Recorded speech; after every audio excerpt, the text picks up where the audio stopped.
Hello, my name is Rich. I use the he, him pronouns, and you're watching my YouTube channel where I play amazing tabletop role-playing games with friends.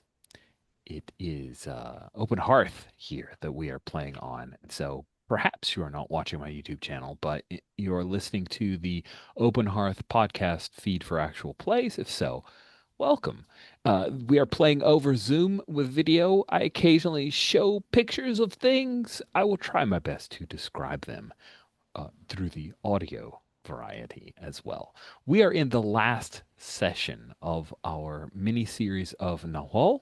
Nahual is a game about mestizos, angel hunters. It is from Miguel Angel Espinoza. It is published by Magpie Games. It is a Powered by the Apocalypse game that I hold quite dear and think is pretty darn awesome. The Nahual group is located. We're playing the game in Durango City, which is in Mexico. I know there's a Durango in Colorado. It's not that. It's in Mexico. Picture background behind me is Zona Centro, which is the downtown.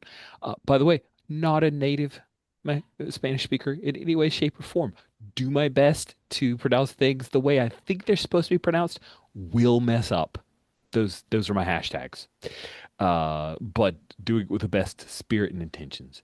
We are in our final session, and we have a full team. I'm very excited. The whole pack is together Yay. for the pretty chill kind of finale where I don't have much planned. It's mostly just gonna be like a hangout session about vibes and listening to shoegaze. I think that's generally what I have in my notes. Yep, shoegaze. Okay. Let's go around the horn and remind each other of our characters and the players who are playing them. That's the most important to me. We're going to start in the dead middle of the character keeper, which means that Clarice, if you could introduce yourself and tell us all about your character, please. Well, gosh darn, I was hoping to go last. I see how this is. Yeah, so I'm playing Carmen, she, her. I'm playing it as the mono playbook. And as we've seen every episode, I am a obsessed person with just tinkering and making things, whether they make sense for the situation or if they cause the situation to be worse. And last time, I managed to use my very properly acquired heavenly tools to deal with a angel in a heavenly way. So true. So true. It's a great synopsis. I love this. Juniper was unable to join us last week, and we are all not telling Juniper what happened in the session so that Inez could be as clueless as Juniper may be. Casey, if you could please introduce yourself and tell us about your character. Yeah, hey, Casey. He, him for me, playing Roman. He, him for him as well. Roman is the Pero playbook, the loyal dog of the pack. Um, yeah. Hmm. It may or may not have been Roman's grand idea to quickly ground score a fallen angel that we had encountered because we were out of stock and he was right there. Yeah, so yeah, got us out of hot water a little bit in that situation eventually. But yeah, we'll see where that goes. Looking forward to seeing what happens with Roman today. Yeah. Fantastic. Now, Juniper, if you could introduce yourself and tell us about your character. Hi. All right. I'm Juniper, she, her, and I'm playing in as the Jaguar who goes with she, they. Um, well, um, last we saw her, she was in an entanglement with Eve and running away and dealing with problems with the help of Roman and Anila. Um, and I guess after that, Eve sounded pretty scared on the phone, so she went to go deal with that. um, just kind of following that instinct. And yeah, we'll see how what happens here. Awesome. And then we'll jump over to the far left of our character keeper. Fumi, if you could introduce yourself and tell us about your character. Yeah, sure. I'm Fumi. I go by any pronouns. I'm playing on Hella, she, they pronouns. It's like Aguela. It's like, let's see. Yeah, it's like being a very chill session. It's like last time and everything. She did come out of it with full conditions and 3 stress away from losing control of her. It's like Nahual. It's like, I'm wondering if that happens. And it's like, yeah, it's like, very, very, very chill session. It's like last time full of PTSD and the fear of it's like losing people again. Don't worry about it.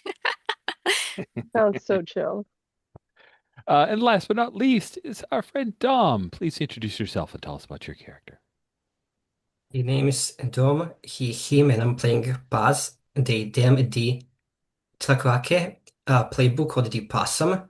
And I would like to go on the record and just state that Paz did nothing wrong, especially last session. But I feel like that should go without saying for every session.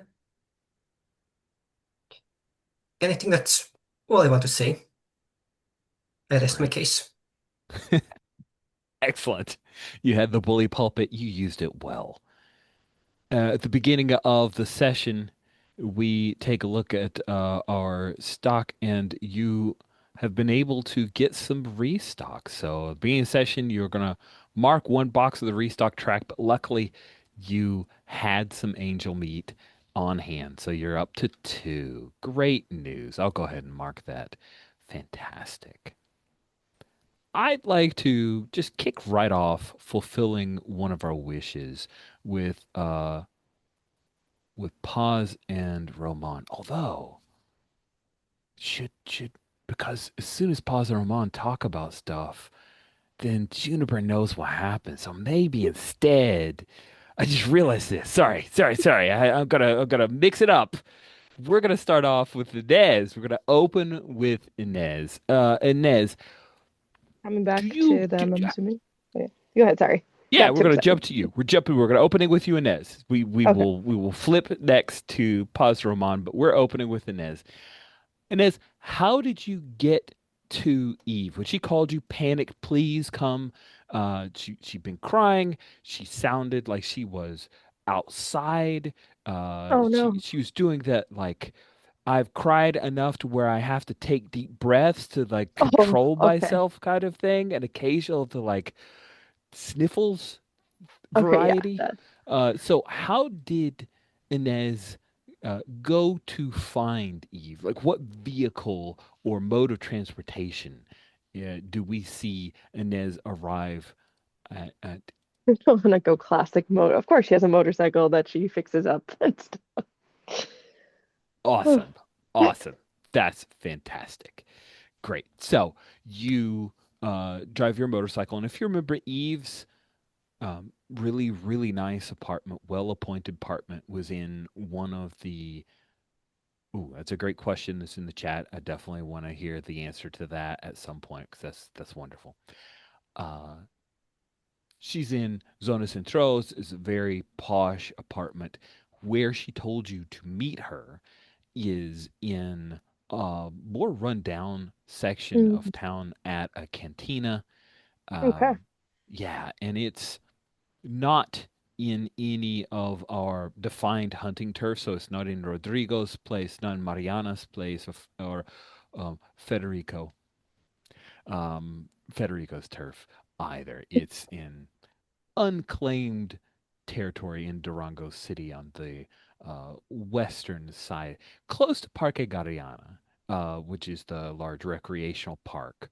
Um, but when you come riding up into your motorcycle, she's seated at a booth looking out. Look at huge plate glass windows. Got it. Cantina is a little dim, and you can see that she's got a bunch of napkins kind of on the booth that are Mhm. wadded up. And when you come inside, you see that beside her at the booth are very nice and expensive matched sets of luggage all stacked up. Um, and she looks up and sees you like you are um, like an angel who's come to visit her because she doesn't know that that's not the best thing for her to think. Um, and she dodges her little Louis Vuitton luggage out of the way to stand up and come to try to hug you. What do you do? I'm just gonna like she seems I like that she seemed like relieved when she saw me, so it's like okay, that gives me a lot of relief, meaning that whatever it is not like imminent. So I will embrace her, just kind of like rub my hand on her back just to kind of like help soothe her. 'Cause she seems like she was pretty upset. Yes, very upset. And she reaches for you, you embrace her. She gets you wear like a leather jacket or you go with a full Of course, motorcycle yeah, leather why jacket. not? Awesome. Sounds great. So the leather may need to be treated. It's wet. She hugs you close and she whispers fervently into your ear, I'm so sorry. Lo siento, I'm so sorry. I did not know. I didn't know my father would do that. I'm so, so sorry. Um, I have everything. I'm leaving. I'm leaving. I have to go. I Okay. can't believe he tried to kill you. Shut up, man. Use trail belt. Uh, I think she'd be like, tranquila, tranquila. Like, it's not, uh, I didn't, I'm so glad you're okay, first of all. I'm But you okay. didn't You're do okay. anything. Yes, of course I'm okay. My people always have me. But you don't, you didn't do anything. There's nothing for you to apologize for. If I Your had dad and I can known, I would never have told probably, him. I just was so happy with you. I know. And I'd rather you tell him than hide indefinitely. I'm leaving. I can't stand to be here anymore. I want to Are, be with you. okay. She's like like she's holding kind of Eve by the sides of her shoulders, like her upper arms, and she's just looking in her eyes, and she's like, "Are you sure you want to do this? You don't need to do this for me." And when you check in with her like that, Mhm. you see that she's been crying. Her makeup is run. You see the makeup is very expensive makeup. You see in her hands, they have never known a hard day's labor. Her nails are on point, Mhm. and she has no idea what she is throwing herself into, what Yeah. your life really is like. You're not sure if she's thought that through or if she thinks that it is romantic in and of its own way. When she says, absolutely, Inez, you're all that I want. My father, he's a bad man, and, and you're good. And if you'll I have me, oh Eve. Okay. So she's like, Eve, I'm not a good person, but I'm not gonna tell you what to do either. If you want to come with me, you can come with me. But if you want to stay, I'll figure out a way to, like, me and your dad will figure out how to handle this. You don't need to sacrifice your life for it.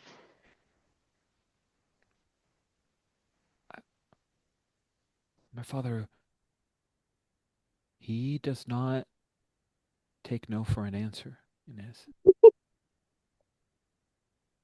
Yeah. Well, kind of see her like rubbing her temples. Yeah. Um. Inez, Mhm.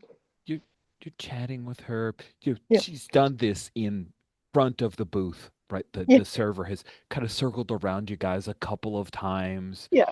This is not a vacant cantina. But you, your Uh-huh. jaguar nature, um, Yeah. you notice that the bartender has Hmm. been on the phone and clocking the two of you for the Ah. last few minutes.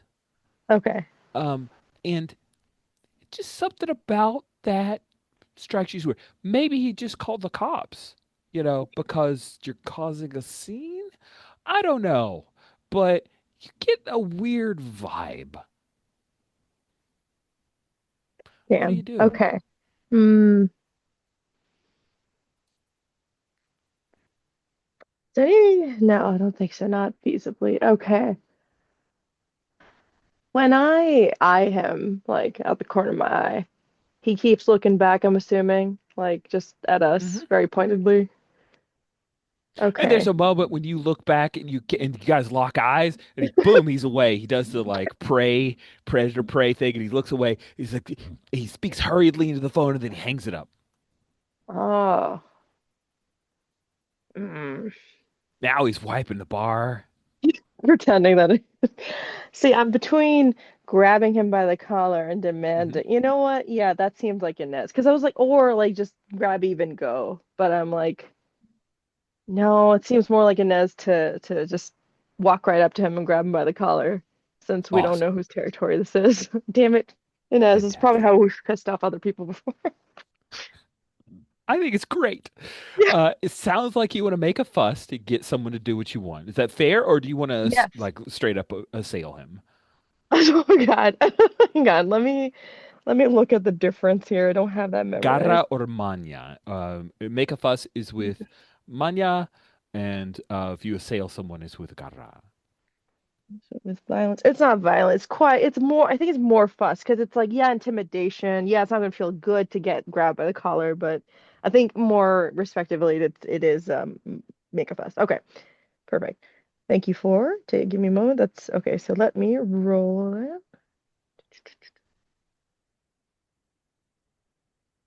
All right. Let's see how this goes. That is an 8. An 8, fantastic. So on make a fuss, on T plus they take the bait and act accordingly. On 7 to 9, they aren't quite convinced. The Marakami will tell you what it takes to make them give in. Oh, Um, Yeah, so you grab him, you yank him slightly over the bar, some glasses clink, right? The music's still going, some like cool mariachi style music going on. I mean, some reggaeton. Yeah, some reggaeton's playing 'cause it's cantina and it's hopping. yeah. One of the servers sees this and they're like, "Oh, wow, this we didn't know that Paco was in this much trouble." He eyes wide and he's like, "Ma'am, what are you doing?" Who is coming? And you, this is where I fulfill the move. Uh, Hmm. the Marakame will tell you what it will take to make them give in. Um, you did something surprising. You need to be clear that he will be harmed if he withholds the Ah. information. Okay, so you said the glasses were clinking. Sounds like they're Mhm. in my reach. I will grab one of Absolutely. them and do the thing where you break, break some of it off, so it's all jagged. Yeah, and then right next to his cheek, just going like, Amazing. You I, hear Eve gasp from like a couple rows, because I imagine it's like a couple stacks of the booths, right? And so you yeah. went around that to go up to the bar, and she stayed by her stuff, and she's like eating a chip. She dipped it in some salsa, and she's watching this, amazed. And then, boom, you do the glass thing, and she's like, and you stick the glass jagged near his face. He's like, "I called Rodrigo, okay? I called Rodrigo. I recognize Eve. She's important to him. That's his daughter. You should go. You should go." I throw him back. At least we got the answer to that. I go back to Eve Oh, he like and flies back, and there's that mirror behind the bar thing, and all the glasses and bottles of tequila they shake and everything. And Eve is mid chip, like a little bit of salsa just drops to the floor, because she just did something she had no idea was coming. What do you, what, what, what? your father's coming. Would you like to leave with me, or would you like to wait for him? Let's go. And she grabs her little Louis Vuitton stuff, and she cinches a little, tie thing because they're all Oh man. together, and she's gonna roll them out. All right, we go. I don't know how to fit it on the motorcycle, but We'll come back to that yeah. as we cut to Paz and Roman. Now we will fulfill the wish that I teased you with earlier. A conversation between Paz and Roman on the way back to the junkyard, maybe? Does that work? Is that or is there a different like scenario for that conversation for you guys?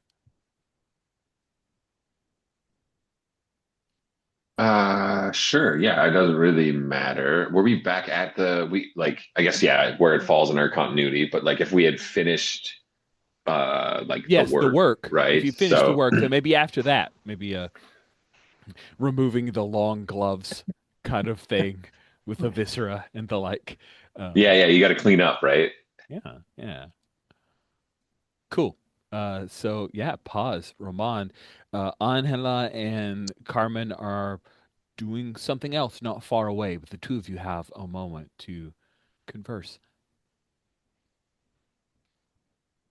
Well, that could have gone better.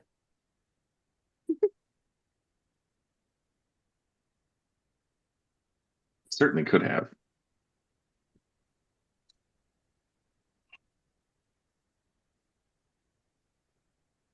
Thanks for your I, help, though. why are you thanking me? I should be the one thanking you. You directed this scene. And I'm not gonna lie, I think having the taco truck there as a getaway would have been much better than just running on foot. Yeah,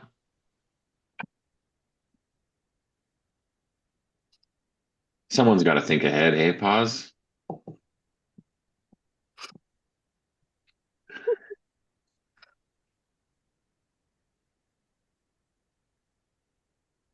And oh, what was the? I am so bad at remembering an NPC's name. Was it? Oh, the guy that was the Diablero that like I had attempted to that was Oh, the guy bothering you me, and then I inadvertently lied to? yeah, yeah, yeah. Diego. Diego. That's it. Yeah, yeah, yeah. Uh, well, and yeah, hopefully we won't have to worry about Diego anymore either. Although Wh- you probably weren't that worried about him to begin with, I don't think. Why would we need to be without Diego? Between the two of us, he's not the brightest tool in the shed. I'm sure I could just walk circus around him if it came to it. Yeah, I mean, he might not be the brightest tool, but he's one of the sharper ones. I'd really hate to end up on the wrong side of that guy. Uh, but like I said, took care of that too.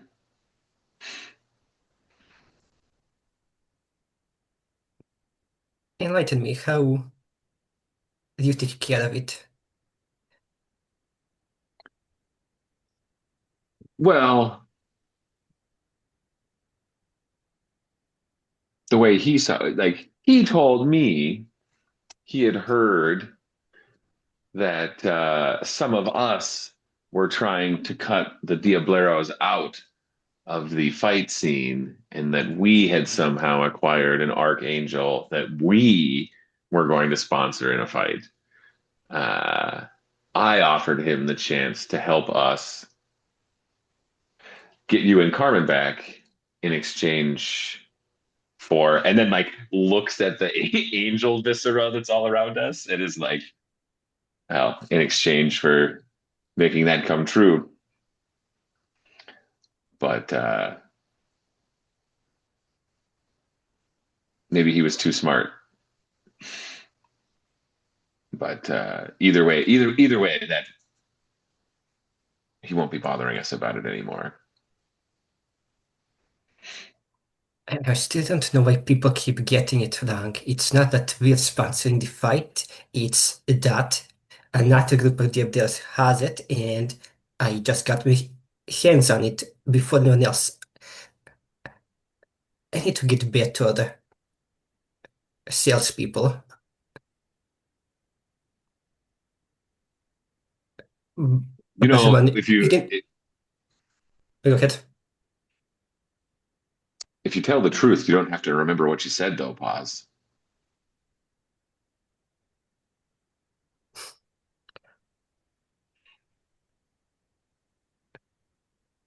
Okay, that's a fair point. I'll give you that. If I'm being honest, I don't have to lie. In that case, I don't have to remember my lies. But on the other hand, how would I get the money then? People don't reward honesty, at least not monetarily.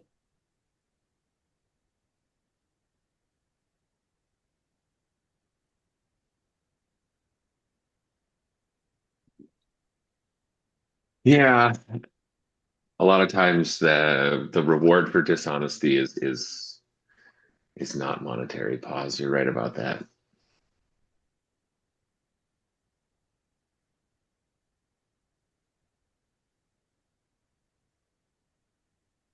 I'm less worried Uh, about the I'm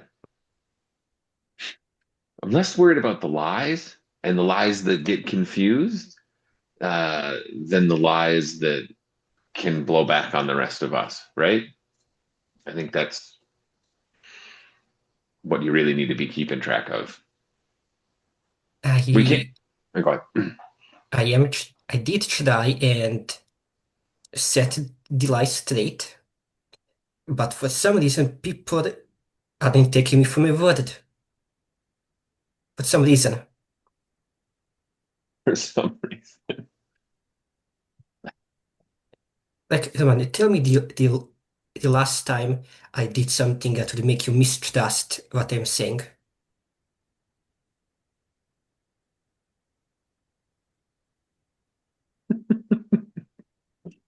I feel like there's got to be like a text message in like where Paz was like, I got that covered and clearly didn't have it covered, right? So like I can point to like September the 3rd, Paz. This is when.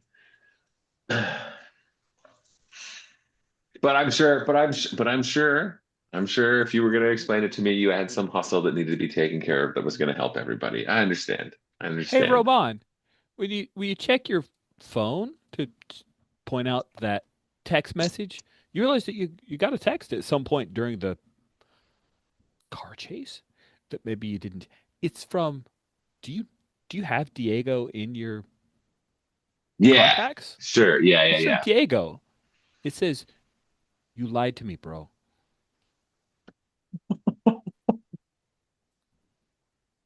I have a feeling that because the man was showing this to Baz, like DPS message, I think Baz would like notice the message before the man. It was just like, about that, I think we might have some issues.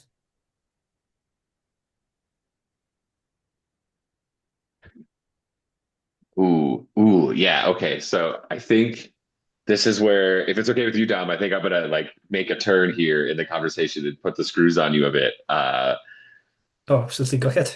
So because I think like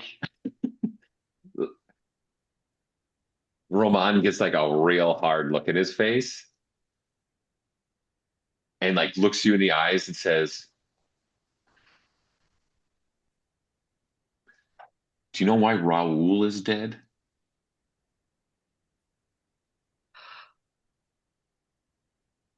I never really knew about that. I wasn't involved in that whole mess, so I only know bits and pieces since it's not exactly a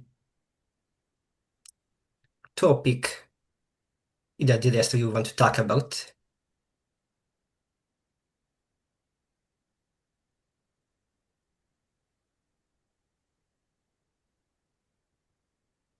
Raul had made the barrio dangerous for everyone.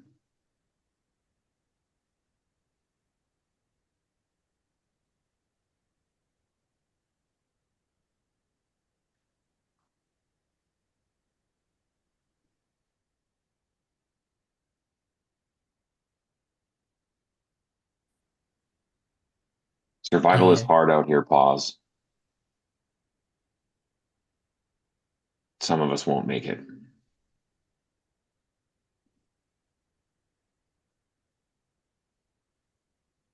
the man, I recognize that this is a mess of my own making, and I am willing to try and set things straight. I just wanna know ahead of time if I can count on you to have me back, just in case.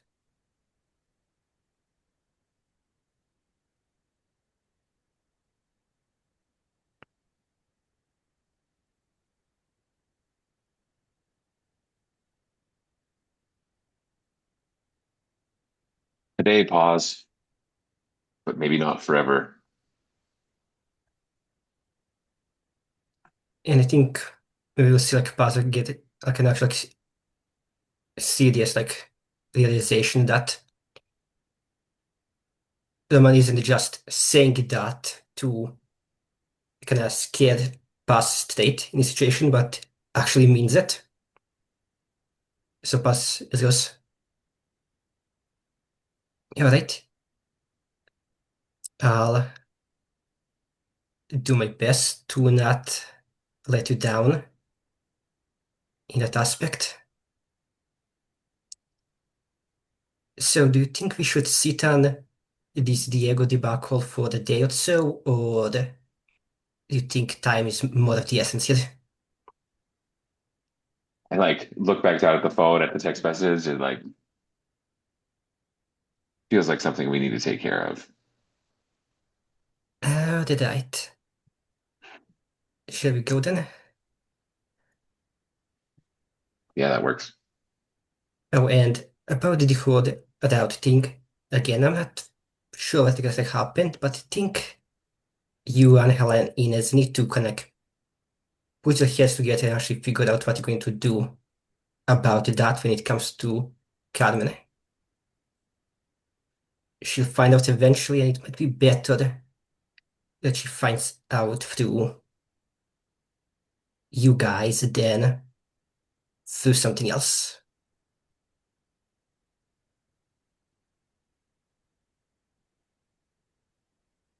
Yes, it would. In the way that says, yeah, you better not tell her. This better not be you being like, if you don't tell her, I will. So yeah, I think, yeah. And I'm happy if we want to like bug out on that Well, or like cut us there. That works for me. I think it's a good place to stop. Yeah. Good. Excellent.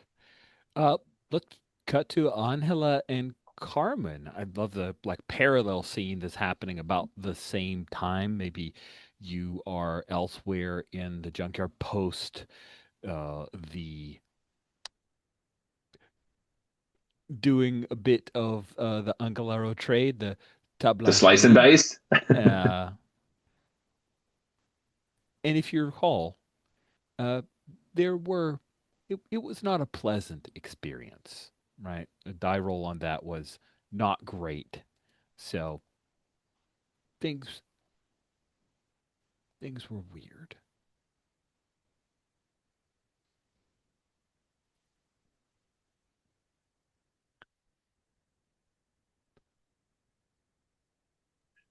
I think for the most part, oh, one sec.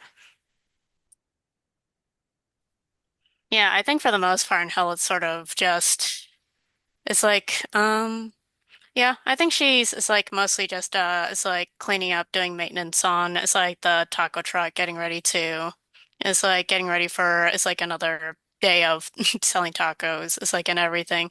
And it's like yeah. I think she's it's like yeah, she seems kind of withdrawn for the most part, I think. Yeah. Yeah, well, and I think Carmen is trying to get in the spirit of actually trying to tinker with the car before it just kind of twists like a bolt just like the wrong way that or causes it to fall off, and just angrily just be like, It's like I can't be bothered with this right now, and just slams the like the wrench right into the side of the car and everything. Just I you got the taco truck, right? I'm gonna go out for a bit. I think yeah, I think Angela is like sort of goes. It's like yeah, I think Angela is like mostly just it's like one almost wonders is like how much she's really registering and she it's like as she just goes, it's like okay. It's like sort of it's like it's like kind of distractedly, it's like continues. It's like I think she does say it's like perhaps almost reflexively as she goes. It's like I think she kind of says don't go it's like too far or anything. Yeah, and I think the don't go too far part kind of got missed and everything as you were saying that they angrily kind of just kick the car and everything like stupid piece of junk and then kind of just walks on out.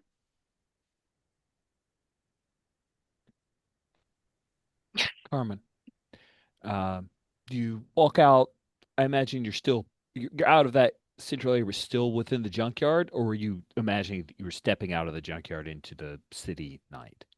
They have one thing on their mind, which is to follow their other obsession and their other curiosity as a whole, which is they still need to find out what the actual hell happened to Raul that day, and so they're kind of just really peeved, restless now, and shaken and insecure. All these conditions making them be like, no, I'm just going to focus on finding out what the hell happened to my brother right now. I can't be bothered with being around everybody else. There. So, taking off out of the junkyard, walking, taking a vehicle of some kind. I think they're definitely walking because the last thing they want is to garner any attention, especially if them just driving off or anything like that. And two, I mean, it's probably not that, like the most extreme distance probably to go to wherever Raul originally died. I'm pretty sure Ooh, I probably I like chose that. my place of and all because it was close to wherever Raul's passing was. Nice. Yeah. So you walk for a bit, and it's that angry walk to get things out of your system, your mind processing as only Carmen's mind can. More than a mile a minute. And you come up to, I don't know, Inez, do you imagine, was it out on is the Inez kind of person to murder somebody out in the street because of what he did and leave it for all to see? Was he found in an alleyway? Or was he like, dumped in a small creek? Where do you imagine Roll's? Hmm. I don't think she would have dumped him, so it would have been like when it was done, it was done. She would have left, right? Like, right? She seems like the kind of person who wouldn't have cleaned it up. Mm-hmm, Um, mm-hmm. so to me, wherever he, wherever he kind of died is where he would have been left. I'm not sure. It's probably a brawl, right? Right. So, That seems like a person that would do things by hand. I also could see it as like throwing him off a rooftop, but oh yeah, uh, yeah, yeah, yeah, yeah. That too. Yep, that's also very uh how wherever depending on where they were, she could check him off a rooftop. So Whee! that also. Yeah. yeah, Sorry. I like that. So, Carmen, you end up at the alleyway where his body was found, and you see that there are some fresh tags there from some gang. Uh, and we first step into the alley. You've been here before. You know this particular area where the dumpster normally sits, the particular sound of the flies because that dumpster is near a restaurant. A lot of food is thrown out. But for a flash, when you step into the alleyway,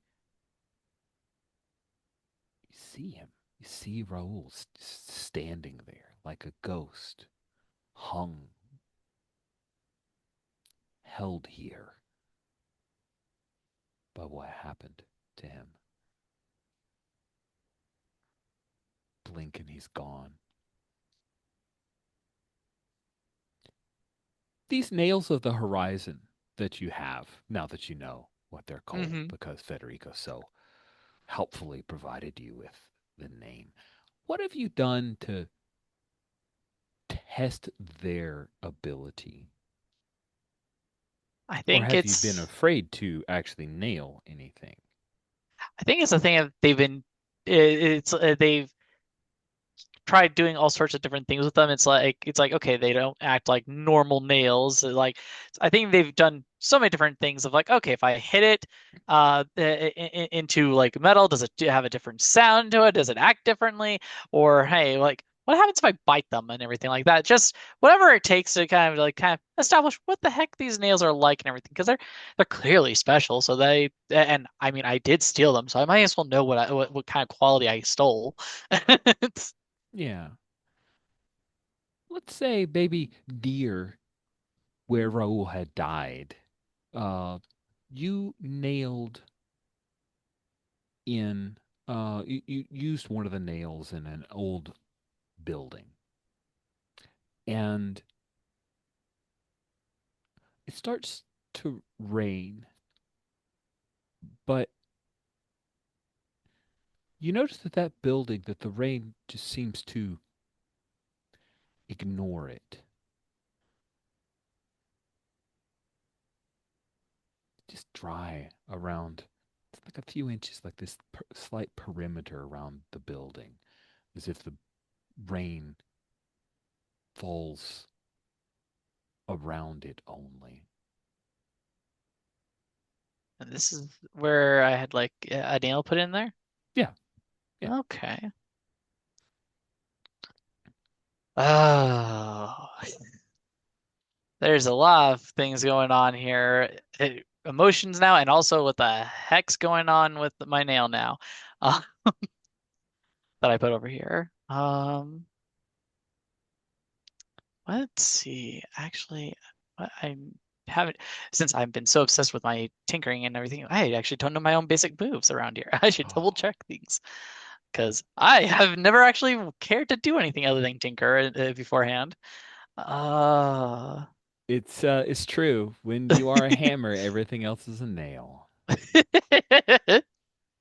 let's see here. What else? You know what? Um, I think in general, because once again, they're here because for various reasons here. Like the Raul wanting to check in, see they keep on coming here every so often, trying to get an idea of what happened to Raul and everything like that, and the situation as a whole. And then now seeing this, I think I probably would try to do open the doors of perception. Wow, that sounds like a fun idea with no No negative possible problem. repercussions Nah, whatsoever. not at all. I am a fan of this idea, and I think that you should seek out information. Let's do this. Oh Roll my with Instinto. goodness. Instincto. All right. Let's do my 2 dice first. It doesn't matter what I have in Instincto. That is a 3. Yeah, there's no way in heck that's gonna work out for me no matter what I have. So, do mark an XP. Yeah, on a hit, the Marakame unveils something new or interesting about your current situation. On a 10 plus, you get to ask a follow-up question. On a miss, I just get to make a move. Oh, yay. That can't haunt me in any shape or form. Yeah. So you're trying to seek out what happened and you stare intently at that spot where his body was found. It's late at night. There are street lights here, long shadows cast into the alleyway. And for a moment, the shadows seem to move. And You hope perhaps this could tell you more to reveal the mystery. But when you look closer, when the shadows begin to move, you see that it is a silhouette of someone descending down to land behind you in the alleyway. Well, that's not ominous in any shape or form. Oh, wait. Oh, I think I have an idea. Oh no, I have an idea. Well, we'll see if my idea is right. Uh, so they descend behind me. Very silently. If you hadn't been paying attention Mm-hmm. to the shadows, you might never have known that they arrived. God. I think it's Carmen is in such a mood today. I think they just kind of, I think, kind of momentarily, kind of just kind of kick the wall of the alleyway before turning around and everything. Like, it's like what possibly could be, like what possibly could go wrong, further wrong today.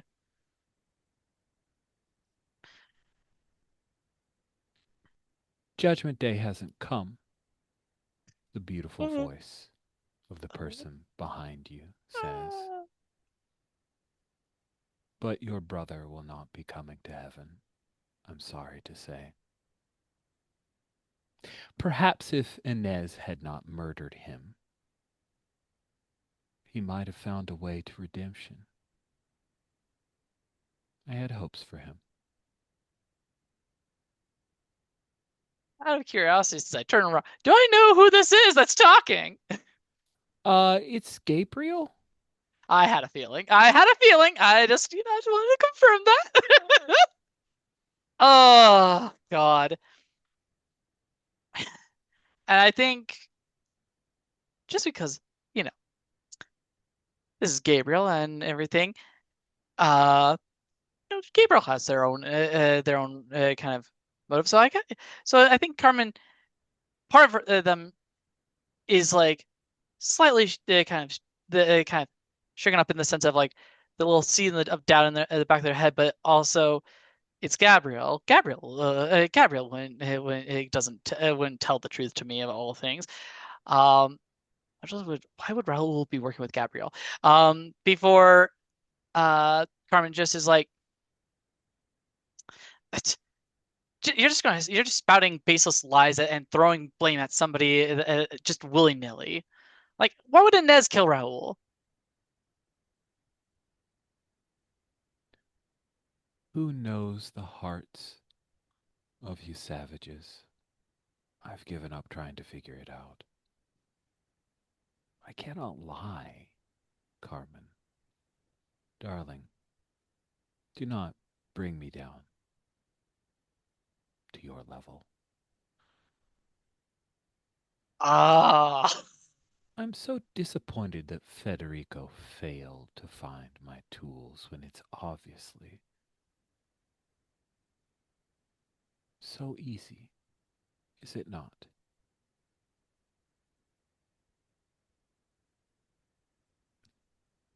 She reaches her hand out. You too might find redemption in the time you have left, Carmen. But that time will be precious and short if you do not hand me the tools of heaven this very moment. God, putting all this things into Carmen's head and now doing this. How dare? Um, Carmen just kind of biting their lip and everything, and clearly, it kind of really perturbed and everything, considering they bite a little bit harder than they thought, and kind of drawing a little bit of blood and everything before just being like, angels are all the same. Just drops the hammer right into uh their hand and everything. I knew you were the smartest of them. It makes you dangerous, but you could be valuable.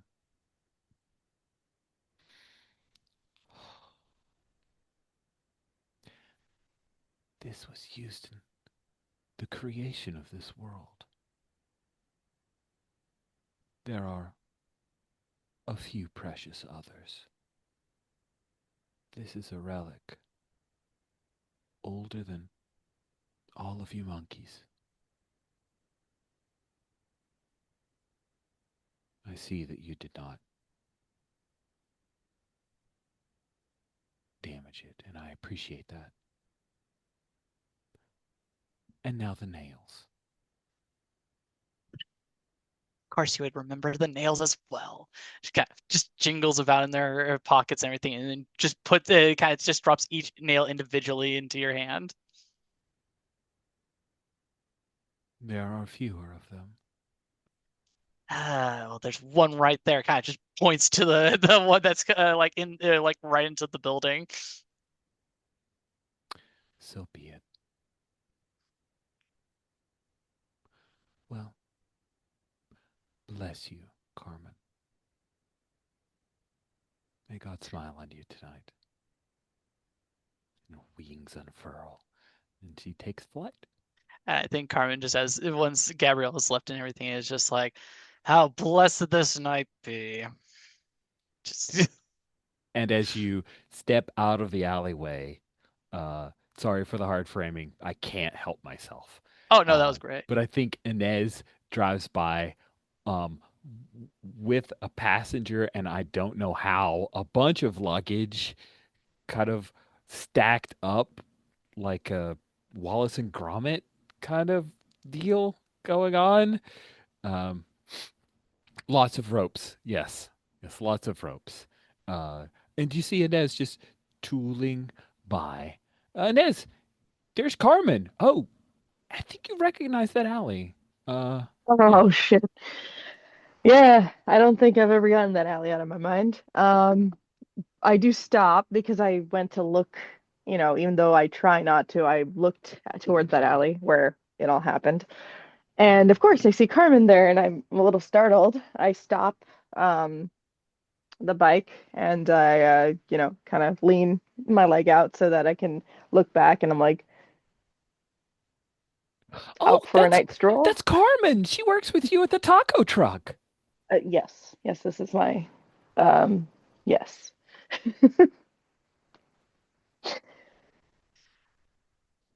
Oh, she tries to balance the. Yeah, Carmen's there. There's Inez, person that an angel told you murdered your brother. Oh These yeah, angels, yeah. though, like you said, So, they obviously lie. oh, these terrible lies, as angels say. But yeah, so Inez is just like, wait, you out for a night stroll or something? Uh, from her bike. When you see Eve, of course, then Eve is saying what she's saying. Uh, is it apparent that that you and Eve are quote unquote hitting it off here? I, Uh, I don't, I don't know. I guess I mean like Eve would be holding on to me, but I don't know how. It's, I I think do Carmen, seem. you can see how Eve looks at Inez. Inez probably good poker player, maybe not that obvious. Eve, heart on sleeve. Oh, I was thinking like body language wise, like she definitely seems more comfortable to lean towards Eve and like, just looks weird on the bike. I was trying to think of how, but like just if there's any way, then I think that's what would make it obvious. But yeah, aside from Eve being very obvious. well, I'm about to sour the mood then. Ah, beautiful. I think kind of taking in this, seeing you, eyes kind of narrowing and everything, very much.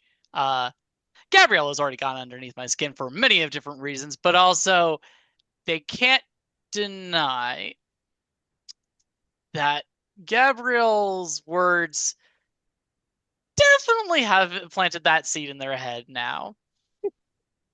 Um, Especially because they can't really shake off the fact that what is like in their head, like, what did Gabrielle have to gain from telling me this kind of thing? So in their head, Gabrielle is probably telling them the truth, and that really is drawing their ire here. As I think they kind of come over very their stride kind of very much with animosity and everything, as they kind of come over to Inez and everything, and I think kind of go to grab what you like wear a jacket or something? I don't actually know what you're talking about. So yeah, it's like a jacket and like a yeah. And I think Carmen just with kind of this, with all the kind of attempt to make their words feel like kind of as poisonous and as possible and everything, and everything is like, um, oh gosh, how exactly would they want to word this? Because boy, how they are not happy, to say the least. Especially because finding out the truth from Gabrielle, of all the people. Oh shit. Yeah. Oh yes. It So I think they say and everything. It's like, how dare you enjoy like just adding more delights to your life after you've taken one after another's happiness, including mine. Do you understand the audacity it is to find out that you're the one who killed my brother? Oh shit. So you know that look someone gets when like something hits them really hard? It's like they got struck by lightning. Um, like everything came crashing down. That's the look she gives you because first when you came up to her, like she could read the animosity. She wasn't sure what it was about. You grabbed her. She kind of like arched her eyebrow. She's not like afraid of you, right? Or not afraid, but she's not worried. Like she's Yeah. just like, where is this going? I'm not sure. Um, but when you do that, like fucking, you see that whole her whole face just fall, and she realizes it all like fucking makes sense why you were marching up to her like that. And she is struck silent for like just a long couple of moments where she's just looking at you. She can't look at anything else. All she's doing is like holding on to those handlebars. Her body can't really move. Just the one handlebar technically, because she was like on her side. But like, holy shit!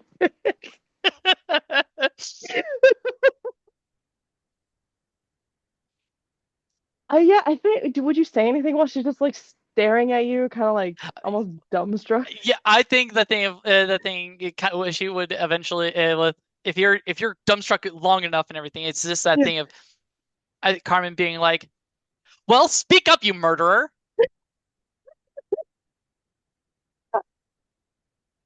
And she opens her mouth. It's like, and nothing comes out, and she like takes a breath and almost like trying to gather herself again.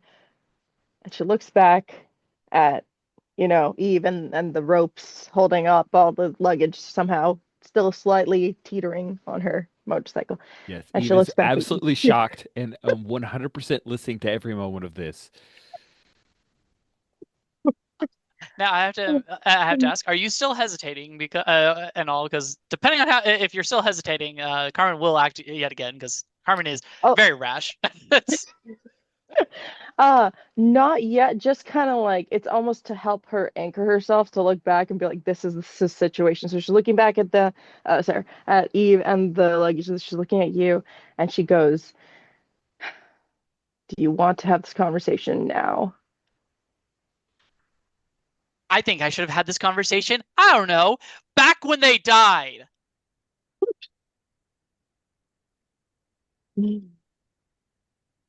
What do you want me to say? I don't know. I wasn't the one who was being a coward all this time and hiding behind just, oh, Angela is the only one that's the problem for my brother's life being cut short. Here I am giving Angela a piece of my mind, and here I am not giving the full benefit to everybody involved. Stop. I don't know why you're blaming Angela. You know who did it. Fine. Say what you want to say. Got nothing to say to you. Just get on my sight, you coward, and just immediately just kind of starts walking away just in a heat of like anger and just I guess absolutely unhappy. Unhappy. since you turned away, you can't see that look of like, you know, when that like like your heart kind of explodes in your chest and you feel like your whole like system getting like warm and kind of like nauseous from just you fucking screwed up, you know? And you did it big time. That's kind of Inez right now. And she thinks like she almost like reaches out unconsciously, like almost wanting to stop you and to do something, say something, right? And I think she thinks about how Eve is still sitting on the back of her motorcycle, and she just makes a choice in that moment to finish driving, to get back on her, like get the motorcycle going again and finish driving Eve to her place. Nice, nice. Yeah. Angela, tell me a little bit about your mobile phone. Is it like a really nice high tech thing, or is it an instrument for you? I imagine that Angela is a person that would have some kind of mobile phone or device of such thing. Am I You on know, track there? I kind of presumed so at first and everything just because it made sense. And then I it's like learned to look at my gear and stuff compared to everyone else's gear and stuff. Everyone else has a cheap cell phone, which is not listed in my gear and stuff. So technically, the implication is I'm a broke ass bitch and I have no cell phone. But it's like it's like we did it's like ascertain earlier that it's like she does communicate by phone. So it's like no, I don't think she has a it's like fancy one or anything. I think a very practical it's like one it's like practical but very old hand me down. It's like Nice. from it's like yeah. And probably on the verge of it's like and probably on the verge of just it's like dying at any given moment, Ooh, much like the that the taco like truck. spider cracks on Yeah. the screen kind of thing. Yeah, and I Been think through it's so some. old. It's not even like a smartphone. It's just like one of those really, Oh, really old flip phones, and it's like, and it has nice. lasted this long by way of being like a really old Nokia. That's awesome. So Carmen took off a while ago. Paz and Roman have cleaned up. They're not far away. But your phone rings. It's an unknown number, not a hidden number, but not someone in your contacts. I think you only get 60 or so. So you got to be selective. Yeah, she probably doesn't. It's like, yeah, it's like she just sort of, it's like doesn't really, it's like think much of it. Just sort of, it's like I think she's, it's like distracted right now. So it's like she's so distracted she doesn't really put much. It's like thought. So it's simply, and it's like simply looks at it. It's like flips it open and answers. It's like hello. Is this Angela? The voice sounds familiar, refined. I think I think she it's like says it's like yes, unfortunately. It's like what is this? This is Rodrigo Soriano. I've come asking for your help with something, Angela. I apologize. I believe I was short with you the last time we spoke. But I am a man of need, a father. Did you talk with her? Your daughter. I did. Eve's very upset with me. She misunderstands things and has jumped to some conclusions that are not entirely accurate. I would like for her to be returned to me, Angela.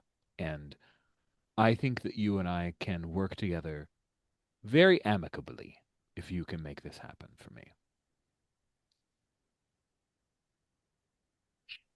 I think it's like on Hell would probably almost it's like laugh for that. It's like not rude and she were a slightly better person than that. She goes, it's like, oh, it's like she ran away from you. She's run away with someone, yes. She's unprepared to live on her own. Perhaps I've coddled her too much. I take responsibility for that, and I will take steps to help her grow. But for now, I need her to be safe, Angela. I need you to help me make that happen. I think she is like, and it's like, I think she's still like absentmindedly, like, it's like wiping the counter at the taco truck and everything. She, it's like continues talking and it's like she says, it's like, well, it's like I can try to, it's like get her back, but I can't promise she, it's like, well, it's like, but if she's, it's like run away, it's like I can't promise she won't, it's like try to bring a new, it's like daughter-in-law with her. It's like, and it doesn't sound like she's grown up being used to, it's like being told no. uh, you are more right than you can imagine that she is not used to being told no. I think both you and I would agree that Inez is not part of my world. She's part of yours. You need her much more than I or Eve do.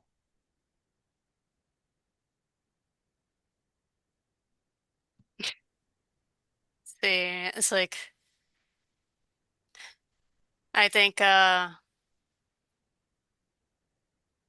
I have, it's like, let's see. I know it's like, see, this isn't a hidden number. It's simply not an, it's like, it's simply unlisted. So it's like, by all means, I basically do have his number. Is like what Yeah, this call? yeah, you got his number. Okay. It's like, I think it's like, I think, it's like on how it goes. It's like, tell you what, if it's like, when it's like, find her, I'll let you talk to her. It's like, again, it's like Eve, I mean. I'll give you this evening. In the morning, my approach may change. I hope that it doesn't come to that. Click. It's like I think they both basically just hang up on each other at the same time. S- Sweet. Would Uh, that count as taunting a figure of power? I think so. Yeah, yeah, we got some like chat reactions there to that. That was some taunting. I agree that that was a thing. So, but wait, does that relieve you of stress? Because if so, I'm going to say no. No, I'm just gonna use it to take XP. Okay, good. All right, all right, all right. Good deal. Uh, yeah. So I'm curious. Let's see. I'm trying to tick all my boxes here. Angela and pause. Pause.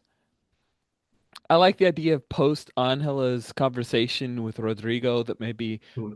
pause ends up near the taco truck because that's where Angela was cleaning things up. If you wanted to. Well, I'll say is that I'm pretty sure fiction-wise, Buzz and the man were on their way over to Diego, weren't we? Or Oh, did I misunderstand you're that? right. You're right. You're right. You're right. So let's pick up with that. I definitely want to use one of our cool set pieces. So you find Rodrigo, or you find Diego at La Fuente, our Diablero bar. They have a live band, and like this is Rich nodding to Buffy the Vampire Slayer, the scenes at the Bronze where they had an up and coming band occasionally play at the Bronze. So this is that. There's a small local band that just at the end of this episode, you'll have the ability to pick up their record, or CD off of the WB store. Anyway, so yes, live band playing. The bar is full. There's a soccer match going on, and I hear that it's very popular. This soccer in other countries. So yeah, You find Diego. He's chatting with a few people. Among the crowd is also Ernesto Gallegos, uh, who has a front row seat to the upcoming match. But he's a Diablero. Diego is. I think as you guys enter, it clocks you, slides up out of the bar. He's walking to you, Roman. He doesn't seem to be walking a pause at all. You got my text. I did. Figured we needed to talk. Yeah. Step outside. Cool. And Ernesto waves at you. Pause. Do you head out? Pause? Because it looks like Yeah. Diego was just mano a mano with Roman. You can totally duck out of this right now. I think Paz will follow. Paz will follow Roman and Diego. Okay. And I think Paz will also just act like they didn't spot Ernesto at all. Just ignore him. Just act like, oh, there's so many people here. There's no way I can spot one individual in this crowd type of thing. It's true. You thought he was waving at the waitress trying to get a refill on a drink. Obviously, obviously. Cool. You guys head out. In the distance, you hear the sound of the policia. They're blocks away. Um, La Fuente, it's it's a busy night, but there aren't many people as Roman and Diego walk just slightly down and maybe near an alley. And I imagine is Diego a clove cigarette kind of guy, a cigarello kind of guy? What do you think, Roman? What is Hmm. the death stick of choice for Diego? I mean, feels like a Marbs Red guy, right? Like, There we go. So he lights up and he does that really cool thing where he like shakes the cigarette pack and a cigarette just pops out to offer one to you. yeah, take it for sure. Okay. Okay. Now, sorry, last question about cigarette culture with Diego. Uh, is he a Zippo guy or like a cheap ass Bic lighter guy? Ooh, I think those are two very different personalities. they are. That's a good question. Ooh, let's make him a Zippo guy. All right, sweet. So he's got a Zippo. Maybe he's got like a little devil indication. He does the snap finger thing, and it lights up, and he lights yours, and he lights his. Then he closes it, like pointedly closes the Zippo as pause works up, as if to say, "You don't get one without using words."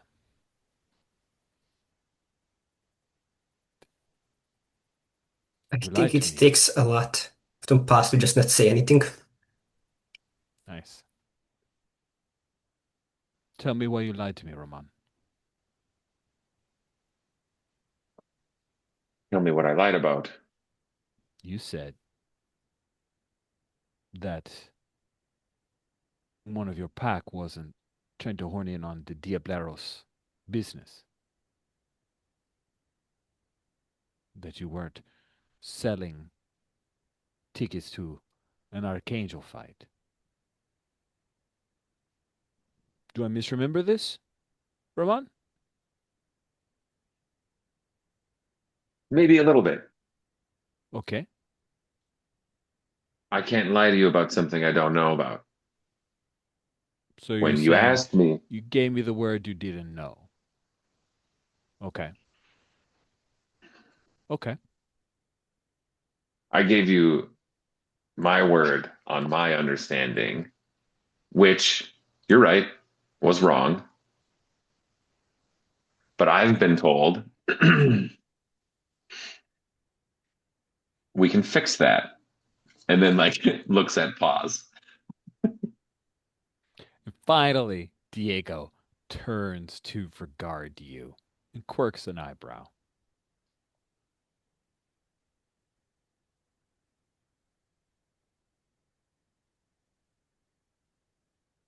Diego, amigo, as the man says, he did not lie to you as he was not aware of the details.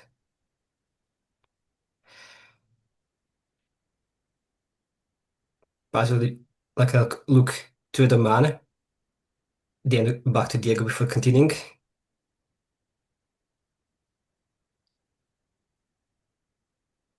We've known each other for quite some time, and I might have garnered a reputation as a bit of a schemer, as a bit of a con artist, depending on who you ask. And I cannot lie to you, Diego, I've got a problem. I've got a serious problem, and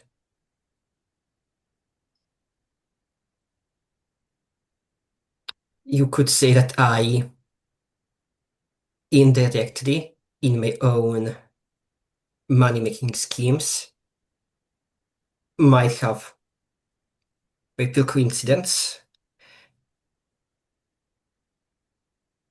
maybe snuffed out the reappearance just a bit, and I've come to realize the errors of my ways, and I'm here to offer both a sincere apology for the unintended disrespect, and also to bury the hatchet in all this.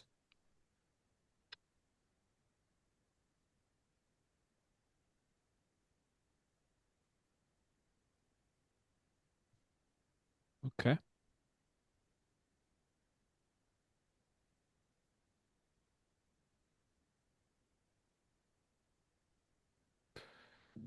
You know, I hear that you guys really did tangle with an archangel. Federico? Federico isn't an archangel though, he's just...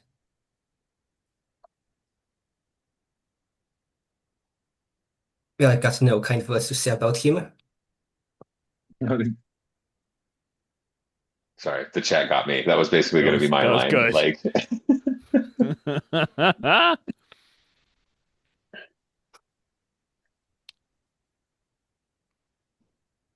But yes, we did handle him. we can save you a piece if you want.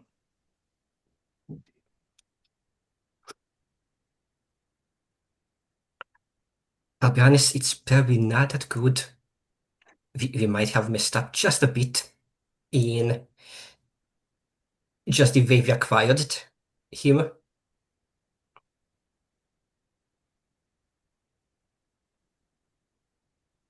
I'll never understand why you guys eat them. But hey, you stay on your side of the street, we stay on ours. Both of us, both sides, we ate them. It's just the way you guys do it, it's over and done. You know? Here's the thing. You want to make it right? I'll give you a way to make it right. I'm an idiot.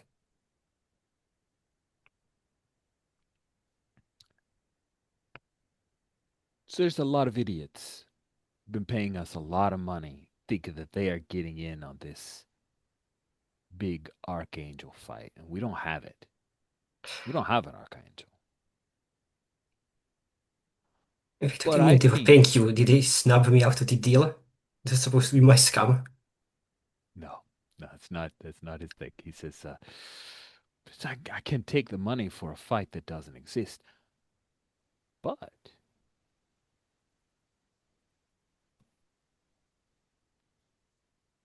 two of you want to make it right for lying to me, lying to the Diableros. We throw the two of you into the ring against some Diablos. You take them out people will pay big money for it, and you will get a cut. And then we can get these people to shut the fuck up about this archangel thing.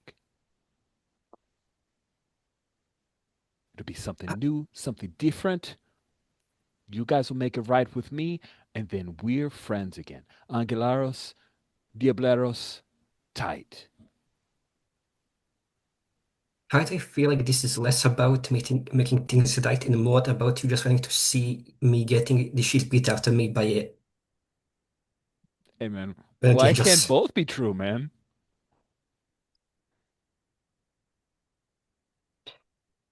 If you're doing this, I think we can charge extra. There are a lot of people that don't like me. It's true. We are definitely going to be telling everyone that you're going to get the shit beat out of you, man. And hey, if you want to let them take a few extra punches, maybe we have a couple of proxy bets, how bad off will Paz lose a limb? I don't know. We can do all that kind of stuff on the side. Parlay bets, all that kind of stuff. We got stuff on the phone now. It's crazy. We're trying to get hooked up with it, but we also got to keep things on the down. So you're in, Roman. I know Paz is in. Paz, they like money. Roman, you're the big draw because they just want to see him lose, but they might want you guys to win if you're involved.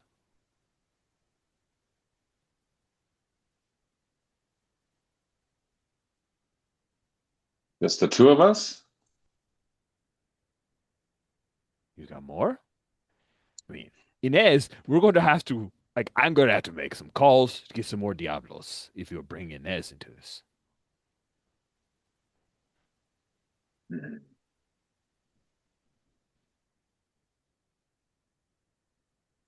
Sounds like a yes. I'm hearing a yes from you guys, and I'm feeling Hmm. good.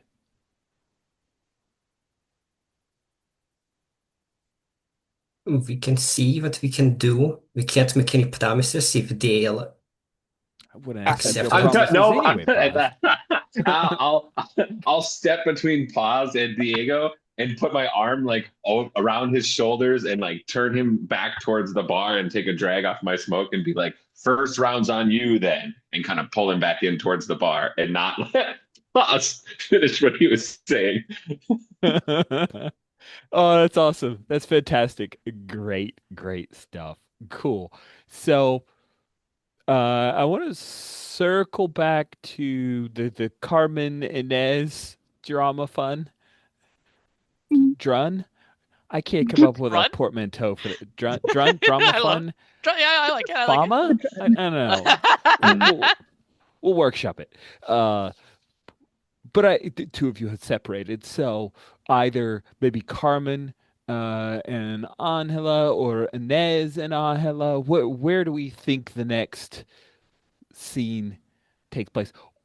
I Or should I just do a thing? I mean, I will say, chances are Carmen is definitely not going to be going anywhere near them. So I could see Inez and Hella maybe talking to each other or something, but Carmen's definitely not going near any of them. Those So liars. Inez, I What? know I hard framed you into the scene earlier, so now I want to take a step back. Do you imagine Inez is taking Eve to the junkyard or to Inez's place, like, or some In other Naz's place? place, because the junkyard is Carmen's, and uh, I already like Inez. We knew how much Carmen tried to keep that place secret. And then on top of it, this just happened. So, but she was already planning on taking Eve to her place, but I don't think she can leave the thing with Carmen like the way it was. So she would definitely seek out Carmen. Now it's up to you if Angela reaches out and gets to her first, or if she gets to Carmen first. I am fine with anything. I I also see all of these permutations as juicy. So, But she might ask like a couple people. Oh, go ahead. Sorry. no, I ask a Oh, couple people. she might ask her like, because did we say that like she knows a couple of people in the barrio? Um, Because if that's the case, she might ask the people she trust, or a couple people she trusts, like, "Hey, just can you watch her in my house? Because I need to." She's leaving Eve there. She knows Eve doesn't know how to deal with this. So she just wants to ask a couple, like, "Hey, can you watch it? If she needs anything, can you watch out for her? I just need to take care of Just something." imagining Eve walking into Inez's place and looking around.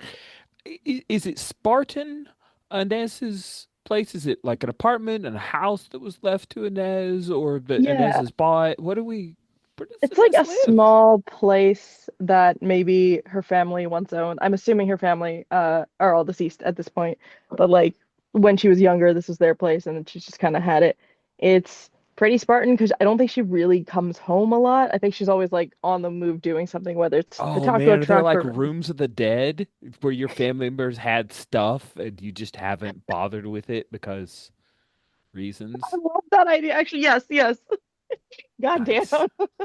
Nice. I love that. I love that. So you guys walk in and she looks around.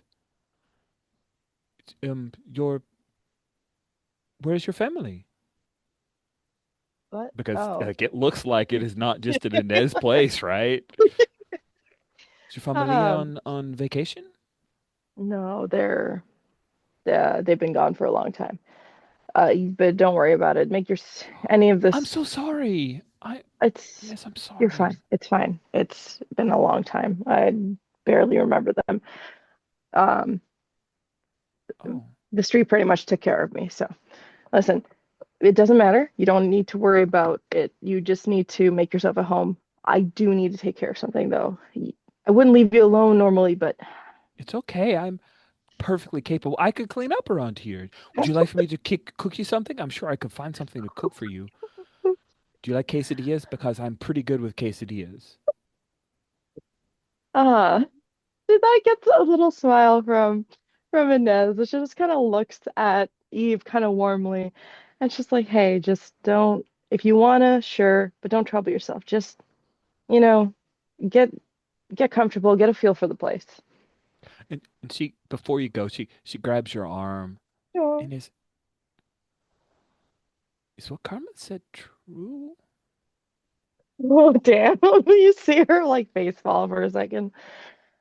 Um, and then she like she looks down and then looks back at Eve like dead in the eye, and she's like, "Yes, I killed her brother." Why?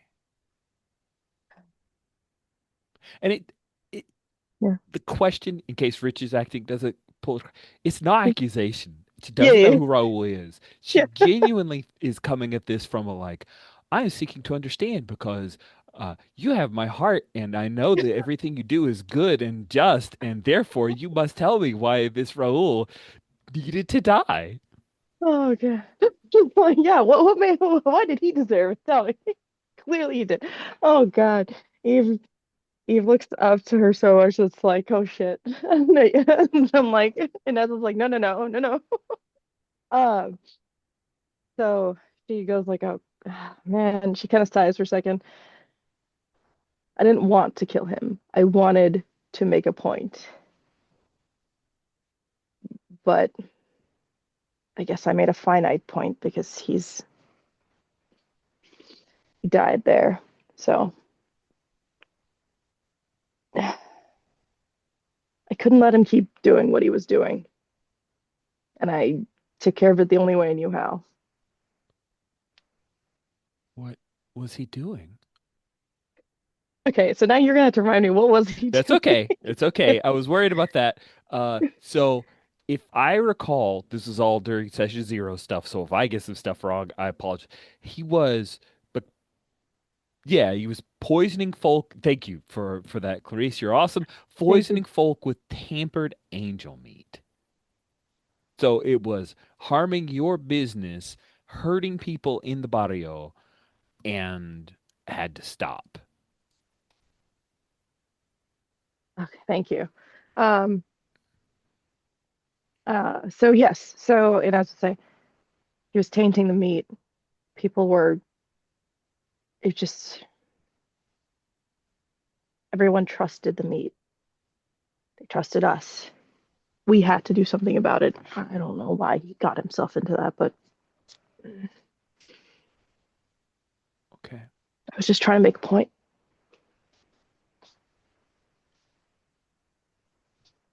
Uh, okay, I believe you. Oh.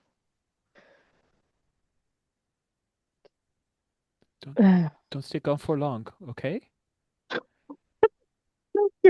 I think just like having her belief, even though Inez feels like she doesn't quite deserve that, it's still kind of her. Like it just kind of gives Inez a piece back, and she kind of leans in and gives like Eve a quick peck on the lips, and then um, she says, "I'll try not to," and then heads out. Cool. That's great. Where do you go? I don't know where I'm gonna find Carmen, but I'm hoping in her junkyard. So I'm gonna head start there first and make my way around. If not, see maybe at the taco truck, try to find where she might be. I know that this doesn't necessarily adhere to unities of time, but I like the idea of your arrival happening as dawn is coming. Um, Yeah, and anyone who wants to be at the junkyard, this might be when you're doing your last bits of prep before the taco truck heads out, so it would make sense for anyone to be there as Inez comes rumbling in on her motorcycle, which is slightly tear stained on the leather jacket there. Uh, so who is there getting the truck? Because all this drama, y'all still got a bunch of really good meat that you got to get out there and sling, make some. You got to expend y'all, man. You got to take care of business. So, I imagine that folks are there, unless you tell me you're not. yeah. Except Carmen is not there. Oh, God damn. So, I will Uh, say I uh, do I do believe that maybe Paz in Romana is there. That's related to Casey. Because I feel like we've got the drinks over at a friend after we've agreed to Diego's plan. We went back because there's time until the match and we need to get ready. We need to, and Paz needs to drum up some sales. Paz needs that's, to get some contacts. that's just Mm, Angela there. I think we do see like Paz like maybe like getting oh, off the phone with like Lieutenant Alejandro just telling him like, "Oh, your cops hate me. This would be a great show for them." okay, cool. So then it seems that only Angela is there getting the truck ready. Okay. It's Okay. great. So I think I'd walk into the truck, see that it's just Angela there, and I'm like, Angela, have you seen Carmen?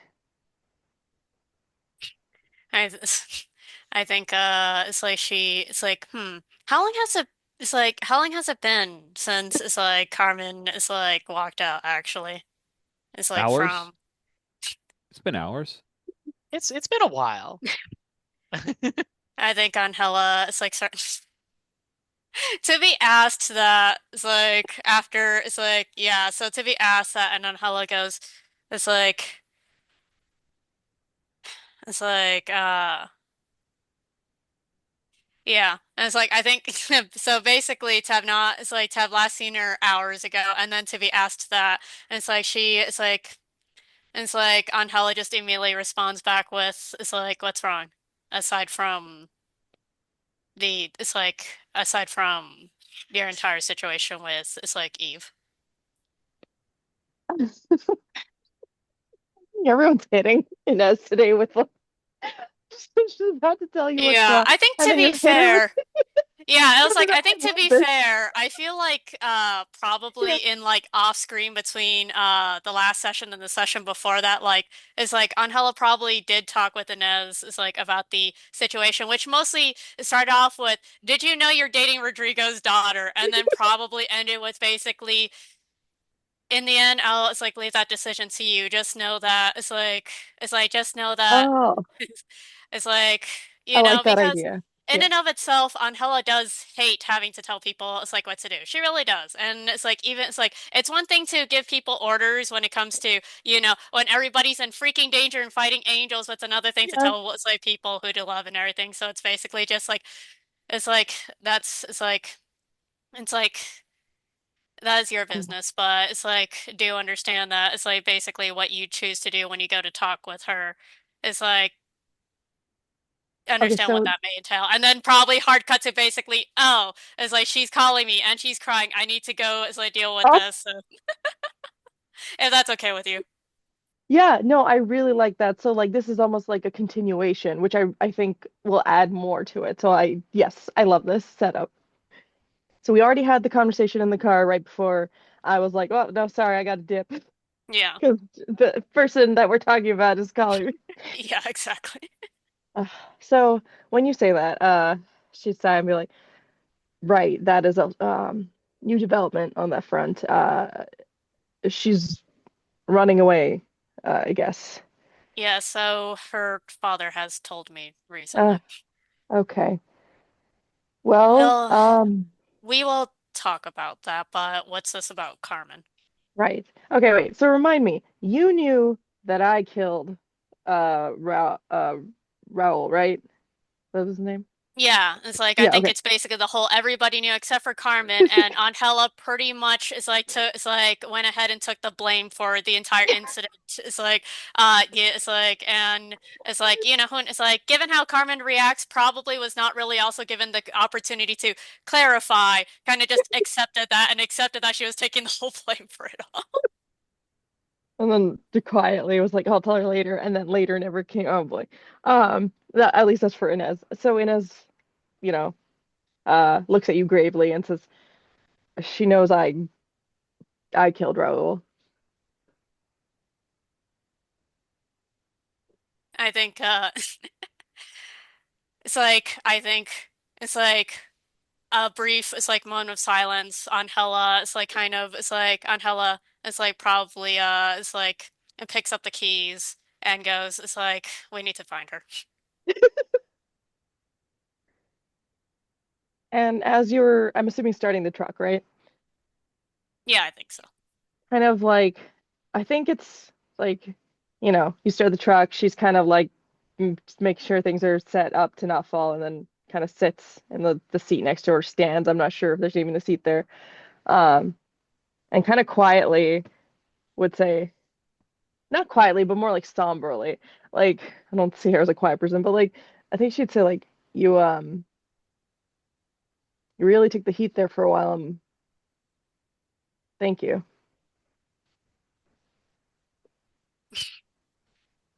I think it's like it's like Angela doesn't necessarily disagree that she technically just accepted taking the heat, but I don't think she agrees with the thing of like she really did anything. It's like to that. So I think like she doesn't really. I think she just kind of silently it's like turns on the it's like truck and then just kind of it's like pulls us out and it's like it's like goes on to it's like drive looking it's like searching for Carmen. That feels pretty normal between them. All right, off we go. Awesome. I realized we did take a big game bio break, and I apologize. So maybe we should do that real quick before things start to tumble towards conclusions. So, okay. So, do we feel like the Angela Inez conversation did that reach? Felt like that scene was Mhm. Yeah. good. Good. Awesome. I am curious where Carmen has gone, and then we'll circle around to some Paz Roman stuff. But yeah, Carmen, seems like you weren't at work today. You didn't really call in sick, because that would have meant you had to call somebody. You happen to go to the it's like fighting pits or is like something when you're it's like frustrated, do you think?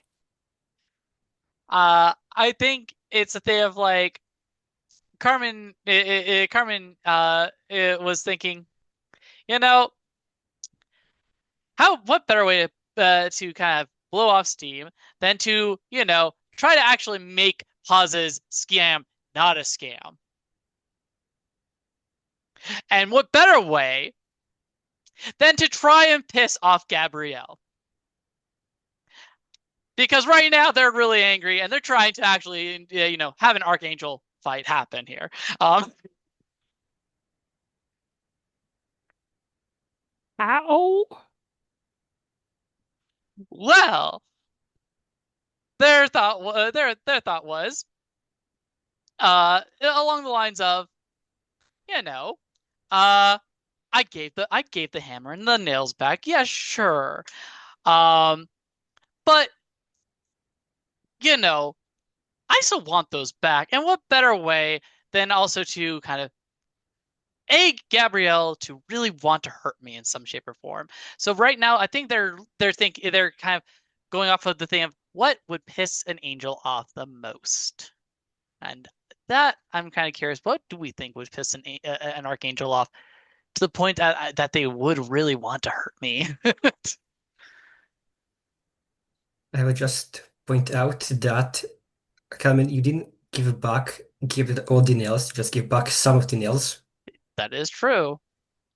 I could just get some of the nails back, and then just kind of let Gabrielle find me like they always do. Does I Gabriel mean, care Yeah, or about what's like a really blasphemous thing to do with tools of creation? Like if you're gonna like create, ooh. like if you're gonna use the nails to like make something a part of the universe or whatever, like what's something that would really Oh, upset an angel? no, I Be the false love prophet. this. I mean, and I already know where some of the nails are. They're at the casino, so I already know where to get some of them. Um, it's not hard to find them where I left them. And Frederica was too busy dealing with me and Paz that they didn't pick up them. Um, Very true. If you want so suggestions for the maybe what blasphemous thing to do, maybe you can take a page out of. It wasn't Moses, but Moses' people and just create a false idol. ooh, I love this. Oh, I okay, I enjoy this actually. Um, yeah. So I think they're going to be at at the place where Paz originally kind of was planning the scam to go off. I think and all like that. They gotta have, and I think they're going to get ready to tinker. Okay. I think they have a little. They're gonna have fun with the nails. Okay. So where was the scam originally going to take? Were we picking up the idea of the Diablero area, or where? wherever Paz decide on that. I don't know if I Paul's feel had like really nailed down where it was because then it could cause more problems. But yeah, having you there at the Diablero thing sounds very fun and convenient. So with Perfect. our precious time left, we'll have Yeah. 3 player characters in the scene together. Yeah. Sweet. So, pause, Roman. You let us take a moment to talk about where it is that the Diableros ply their trade, where Diablos come are brought, where they gladiatorially fight, where money is made. Do we imagine that this is underground? Is it at a, and I'm now jumping over to look at Durango City. Uh, could we don't have much waterways, so it couldn't be warehouse on the docks. There aren't really docks in Durango City. Um, so is it underground in a warehouse somewhere in an industrial district? Way out in the skids in some kind of farmhouse, or not skids really, but far away from the population in more of a rural area. What do we? I'll let Roman and Paz either of you can answer this first little question. Well, it's not little, but that question.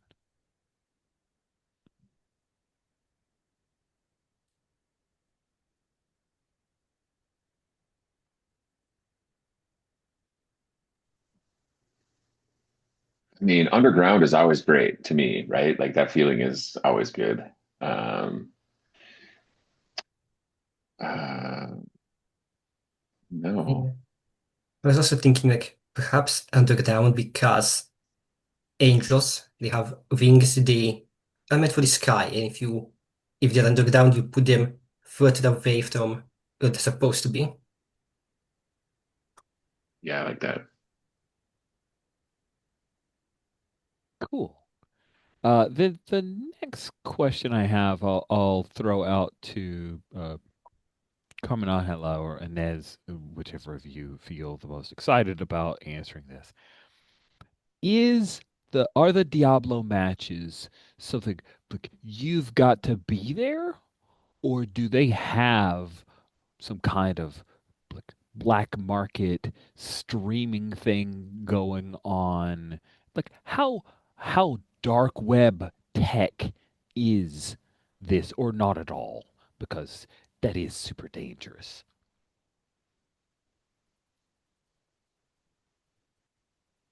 Maybe like yes, there is a link, but you need like a link and a password, and I don't. I'm trying to like think about Sure, how yeah. you would So it's secure something. online. It's just Yeah, they've as heavily protected as possible. And angels yeah. are And I think there's like ancient. Maybe they're limited not good with slots tech. or something too, Oh my just to God. I'm like now imagining angels yeah. like, can you help me reset the Wi-Fi password? Poor mendicant. I have forgotten how the procedure works. So sorry. The dark web. Yeah. Sweet. Hmm.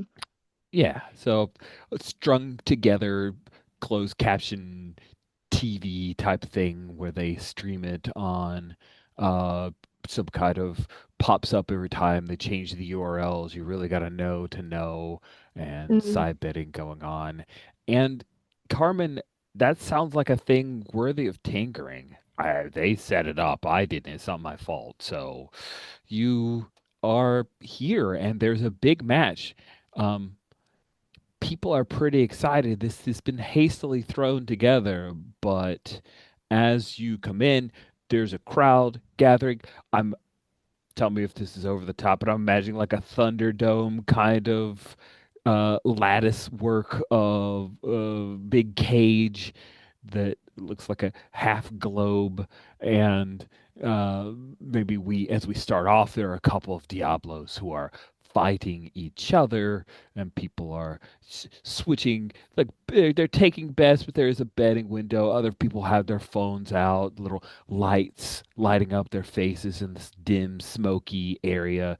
And there is Carmen, frustrated Carmen, grieving the loss of her brother at the hands of her packmate, upset at the world. Maybe you've gone to the casino to grab a few nails. Maybe you haven't. You get to define that as you will.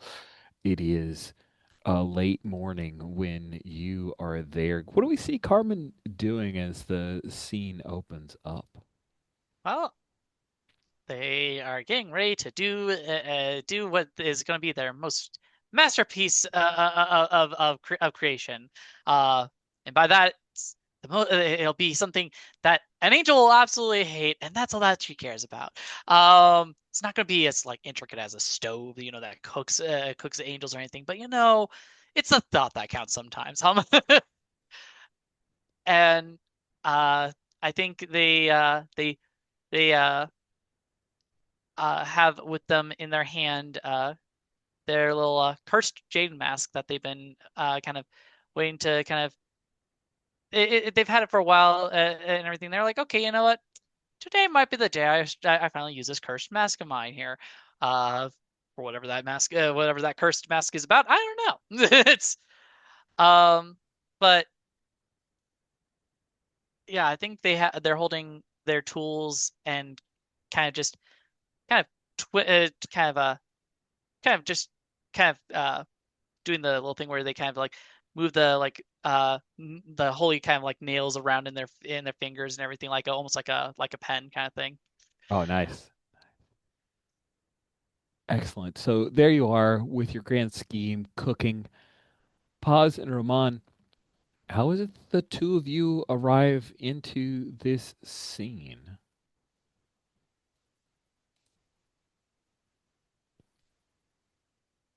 I don't think you're captured. You're here willingly. We have to be backstage, right? Just getting Oh, there's a ready. backstage. I love that we have a backstage now. I'm very into it. Okay, over here you have all of the club sodas in the green room. The microwave's okay, but please don't cook any fish. And whatever you guys need, bathrooms over there. It's unisex. Sorry, man, we could have, whatever. And then they're out, and you could hear people cheering, the inhuman sounds of Diablos amid combat, and Paz and Roman. Uh, Roman, how are you dressed for the occasion, or if at all? Mm. I assume if you have any enhancers, you've brought them with you. Your mask as well, if you have such a thing. Sorry, Anala. But how is it that Roman appears? Yeah, I think. I mean, we'll go classic. We'll go like shirtless, just jeans, like just jeans. Like I mean, with Nice. a belt, but just jeans, like that look for sure. I think that's the Roman look. Very cool. And then pause. Uh, how are you dressed for this occasion? And also, um, you happen to have, because this is Rich trying to fulfill his own Mhm. wish, your tambache. So please tell us what the tambache that you have looks like. I'm not sure what Tembacha looks like. I tried finding like an image reference, but It it just says just some sort of bag or backpack. So I think yeah, it is wherever you want to take yeah, it. yeah. I think in my mind, I think it's just like this big ass duffel bag that Pa just carries around with them wherever they go. No need to question why they carry around a duffel bag. It's a perfectly ordinary thing, but there's a lot of things that they need to keep track of. Can't leave it just anywhere; it will get stolen. As for what Paz is wearing, I think Paz is just wearing the usual outfit. Whereas in Paz's mind, people are here merely to see Paz get beat up. So why dress up in anything special? Just in what they usually wear. So whenever people like maybe like see Paz, they are reminded of the event. And who knows, maybe in the future these type of things could be more frequent as to build a better rapport with the Diableros. Great. I think maybe just perhaps maybe backstage, but with just like in quest to Roma, like so we've hunted the angels before, but have we ever actually faced one of the Diablos, Romana? Yeah, I guess probably not, right? Because they're like twisted versions of angels after like the Diableros have done things to them, right? So, Yeah. ooh, yeah, that's interesting. I would say no, right? And like, From just so I'm going to talk briefly a little bit of mechanics. A common angel is considered a level one threat. A common Diablo is considered a level two threat. So they're more dangerous than angels on a one on one level. There are no arch arch devils. There's an archangel that is the godlike threat level six. Um, that's Michael, just Michael. Any other archangels are a level five, which is equivalent to a demon prince, which is as high as the Diablos go. okay, As long as Michael doesn't show up. Let's yeah, give it. Right. Yeah. I'm wondering though, pause, like, do you like pull anything out of your bag? Like, is there like a trick in the bag? Are you like, are we smuggling in weapons that we aren't supposed to have? Like, what are we doing something sneaky or are we playing it above board?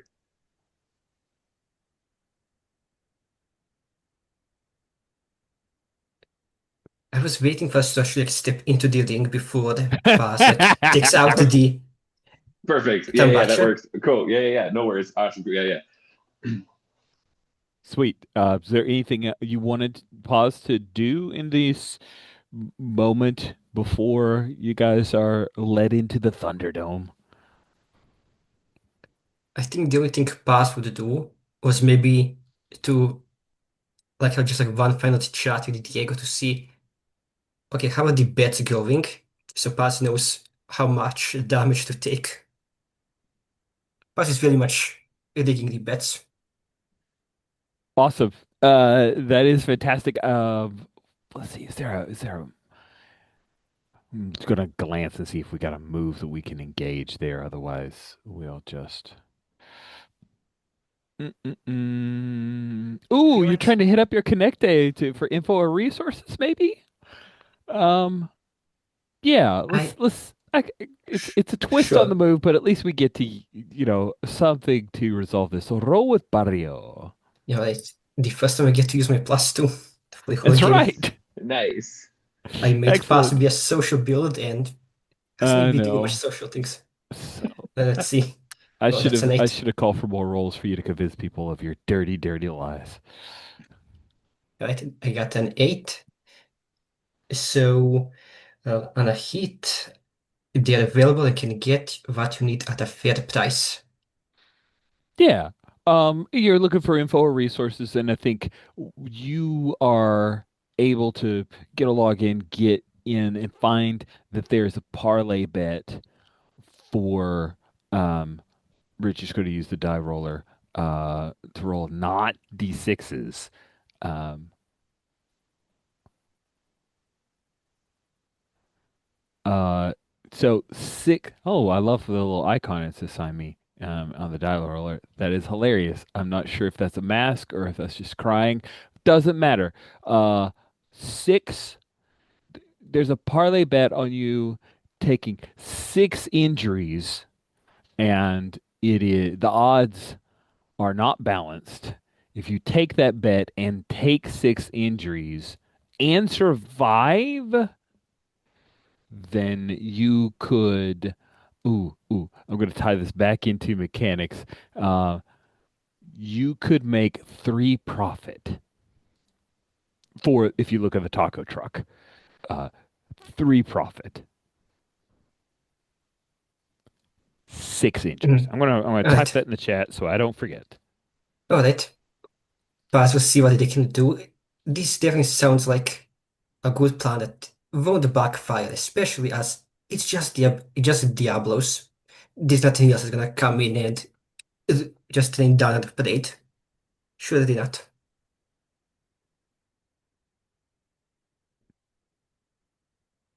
Okay, fantastico. So, Carmen, you're there. You're about to enact your brilliant plan to cause chaos when uh, Paz and a shirtless Roman come out, and they are headed towards the Cuba del Triomo. Triono? Don't matter. I'm messing it up bad. The Thunderdome. Uh, and you see that they have like people running alongside them as they are marching up. I think Roman is one of those cool customers. It's just like strolling. He's got a certain swagger as he's heading up to the Thunderdome. And there's a guy who's the announcer, the barker, who's saying they're taking on three Diablos. These are nahuales and angeleros. Normally they feed you the angels, but these guys they want to kill some devils, and people are starting to get excited. A bunch of money is being changed is changing hands. Is awesome. Carmen, I don't think you anticipated this. What's your reaction when you see Paz and Ramon heading towards the Thunderdome?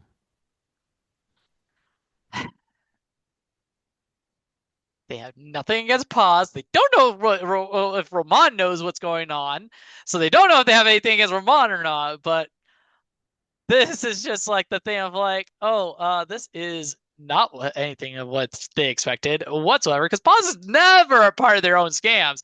Like Paz should not be here. Um, okay, neither of them should be here. Oh, but they are still needing to blow off steam. But maybe bringing Gabrielle is not the idea anymore. Maybe it's maybe getting other angels. Maybe it should be, I can't because Carmen's just thinking it's like pause, Gabrielle, pause. Yeah, not looking at those odds right there. Um, there. It's definitely at least making them contemplate things a little bit here as they're kind of thinking how they are going to proceed. But also, they already had such a good project in mind that they are.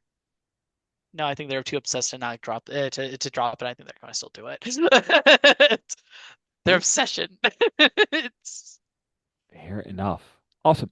Let's cut away from the Thunderdome of Diablo fight to check in with Angela and or Inez. Uh-huh. Yeah, where do we find so we had or sorry, I'm just trying to I'm spinning back up. Apologies, I got all No excited about the worries. Thunderdome. Um, Inez, you had a conversation with Angela. Yes, you guys did talk through things, We and essentially said that we had actually, so the session I wasn't here, like, that Inez and Angela talked about it a little bit and then talked about it a little bit more in the taco truck, but mostly it's like, well, Carmen knows and we need to find yeah, her. So yeah, that's cool. so the whole Eve thing is taking it back. That's a okay. That's a okay. Yeah. Um, awesome. So, did you guys part? Are you going out in the taco truck at this Oh point? yes. Because nobody Yeah, else we're is both in working. the taco truck looking for Carmen, if I remember correctly. Fantastic. That's awesome. Good. Okay. Cool. Good. Let us let's choose a hotspot because we need to do this mechanic much at all. But who needs to deal with mechanical? It's oh, it's okay. I'm not mad about it at all. But sure, why not? Why don't we do the thing? So hotspots are places where people gather either by choice or necessity. Uh, holy crap! One of the hotspots, sorry, Yeah. happens to be a perfect. Diableros fighting arena run by a former Yep. friend. Oh, look What? at that. Put How it the camp. convenient. Awesome. So when you sell tacos in a hotspot, you might mark the hotspot in your list. Each hotspot can only be marked once before it clears. If a significant amount of time passes, you can clear them and start from scratch. So we're gonna mark it Diableros Fighting Arena, run by a former friend. Um, I don't want to introduce a new NPC this late in the game, so we'll just say Diego's the former friend. Does that work generally? Okay. Cool, cool, cool. And Expendio move. When you bring your taco truck to a hotspot to sell your tacos, roll with hotspots marked. You got to mark this one. Uh, um, oh wait. Okay. This is the part that got me confused. Help me out, Casey. So I think you sell a hotspot, you might mark the hotspot on your list. See the Expendio move. So I think this, I read this as saying you don't mark the hotspot until after the roll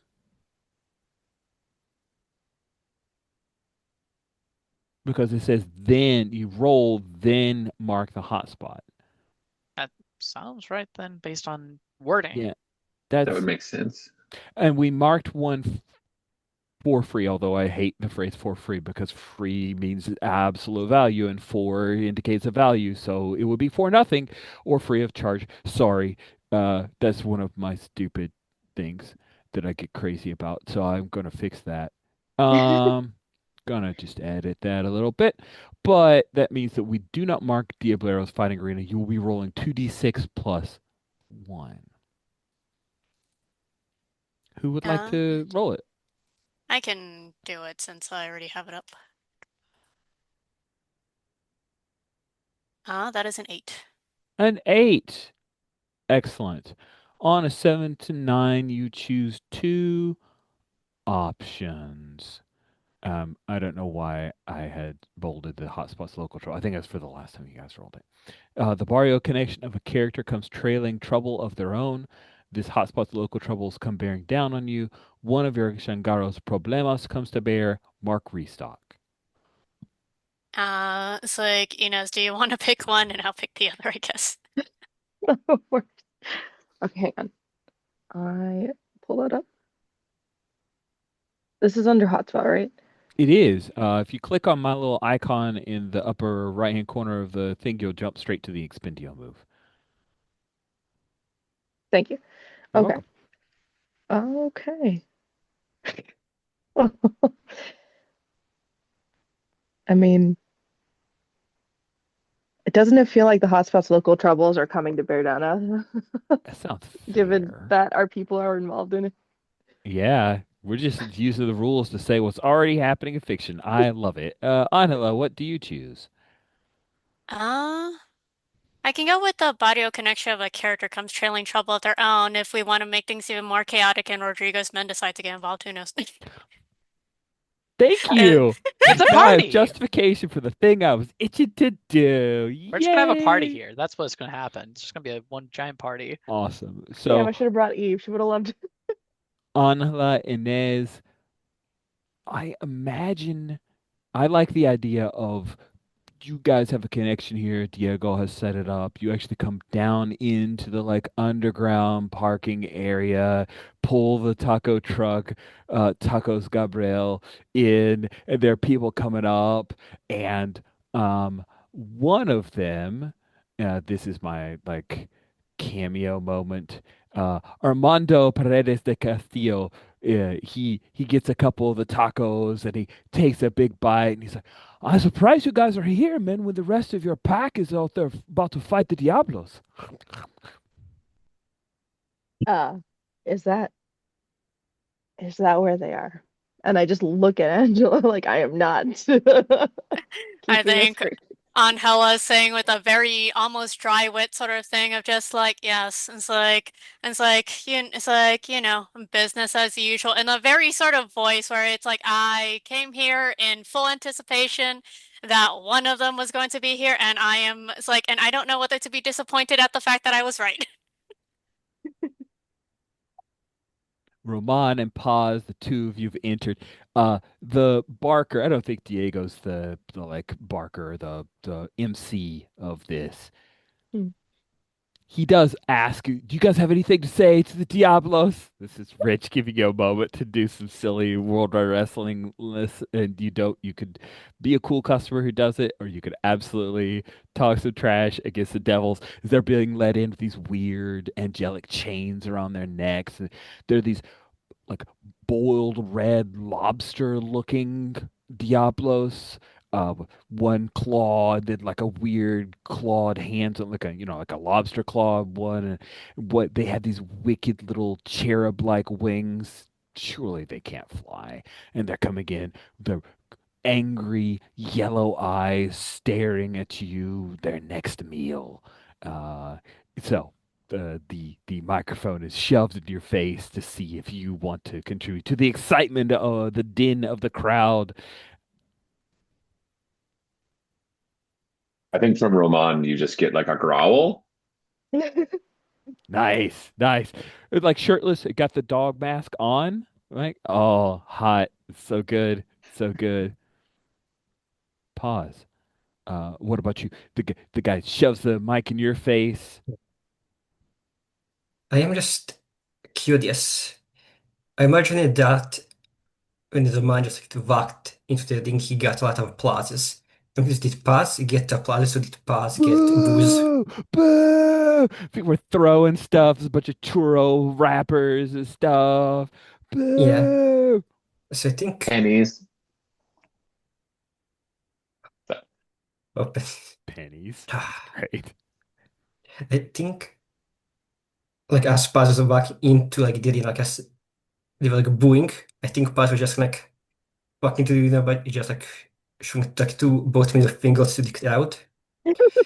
And I think once the microphone is like shoved in Paz's face, Paz is just going to like, take the microphone from like the MC and just going to begin monologuing essentially, just like we all know why you're here.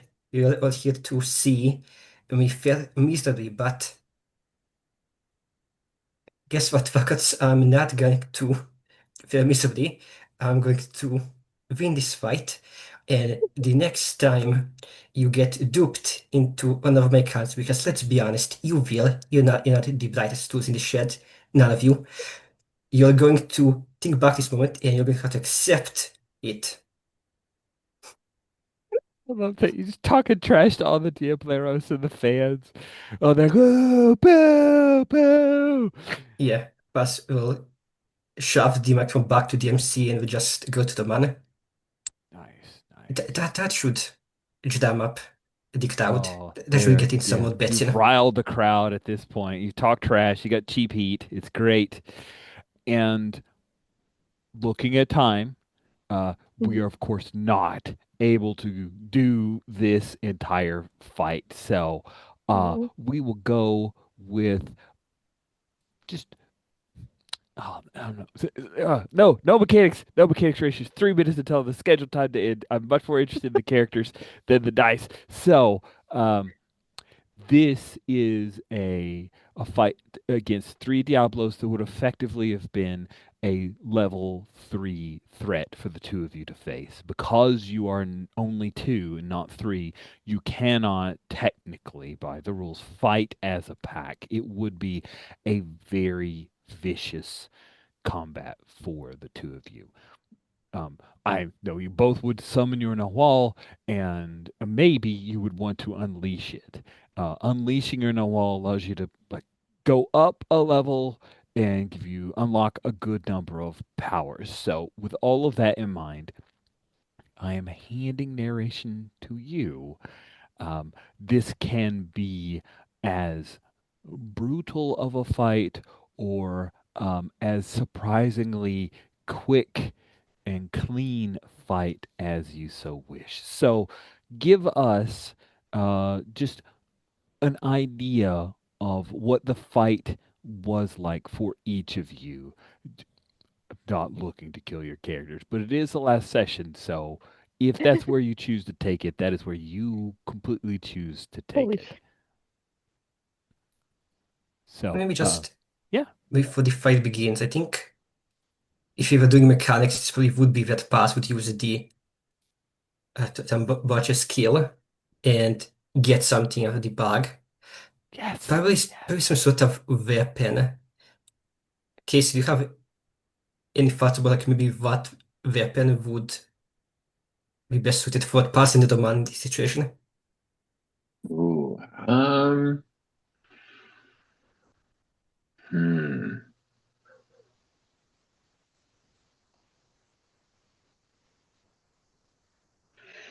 I don't know. It feels like an opportunity to like bust out some I don't know. It feels like ritual dagger territory to me. So maybe like Mm. knives, right? Something like that. mm, Yeah.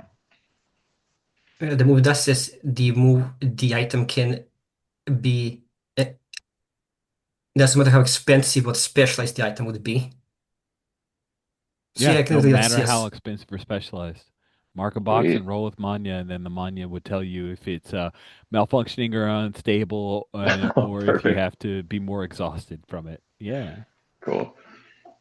Yeah, in that case, yeah, I think Paz would just like take out two like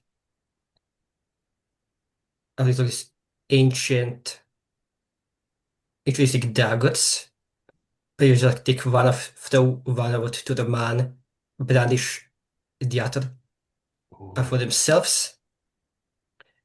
And Can they be like, sorry, can they be like Aztec daggers? Were part of your Yes. heritage, not something involved in this colonized religion? Hell yeah. Nice, nice. Sweet. They hum with power, and maybe one of the three Diablos is just a little worried. Um, so what is the fight like for Roman? Yeah. I had a advancement hang in, so this is where I would have taken the move Wild Dog. So Oh, when you unleash your inner wild side upon your enemies, mark stress. So I think this is like a truly sort of like horrific, brutal experience for Roman. Um, Feral. We'll go with Feral. nice. And I think Roman ends up pretty beat.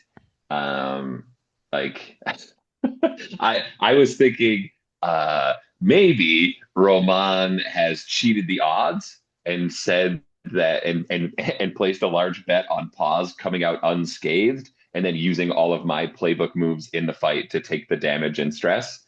Uh, but maybe not. But Roman ends up absolutely destroyed. Like I don't think Roman is going to die, but Roman definitely gets keyed up on for sure. Um, Nice. Nice. yeah. What what, what about pause? Sorry. yeah, I was gonna say, as for pass,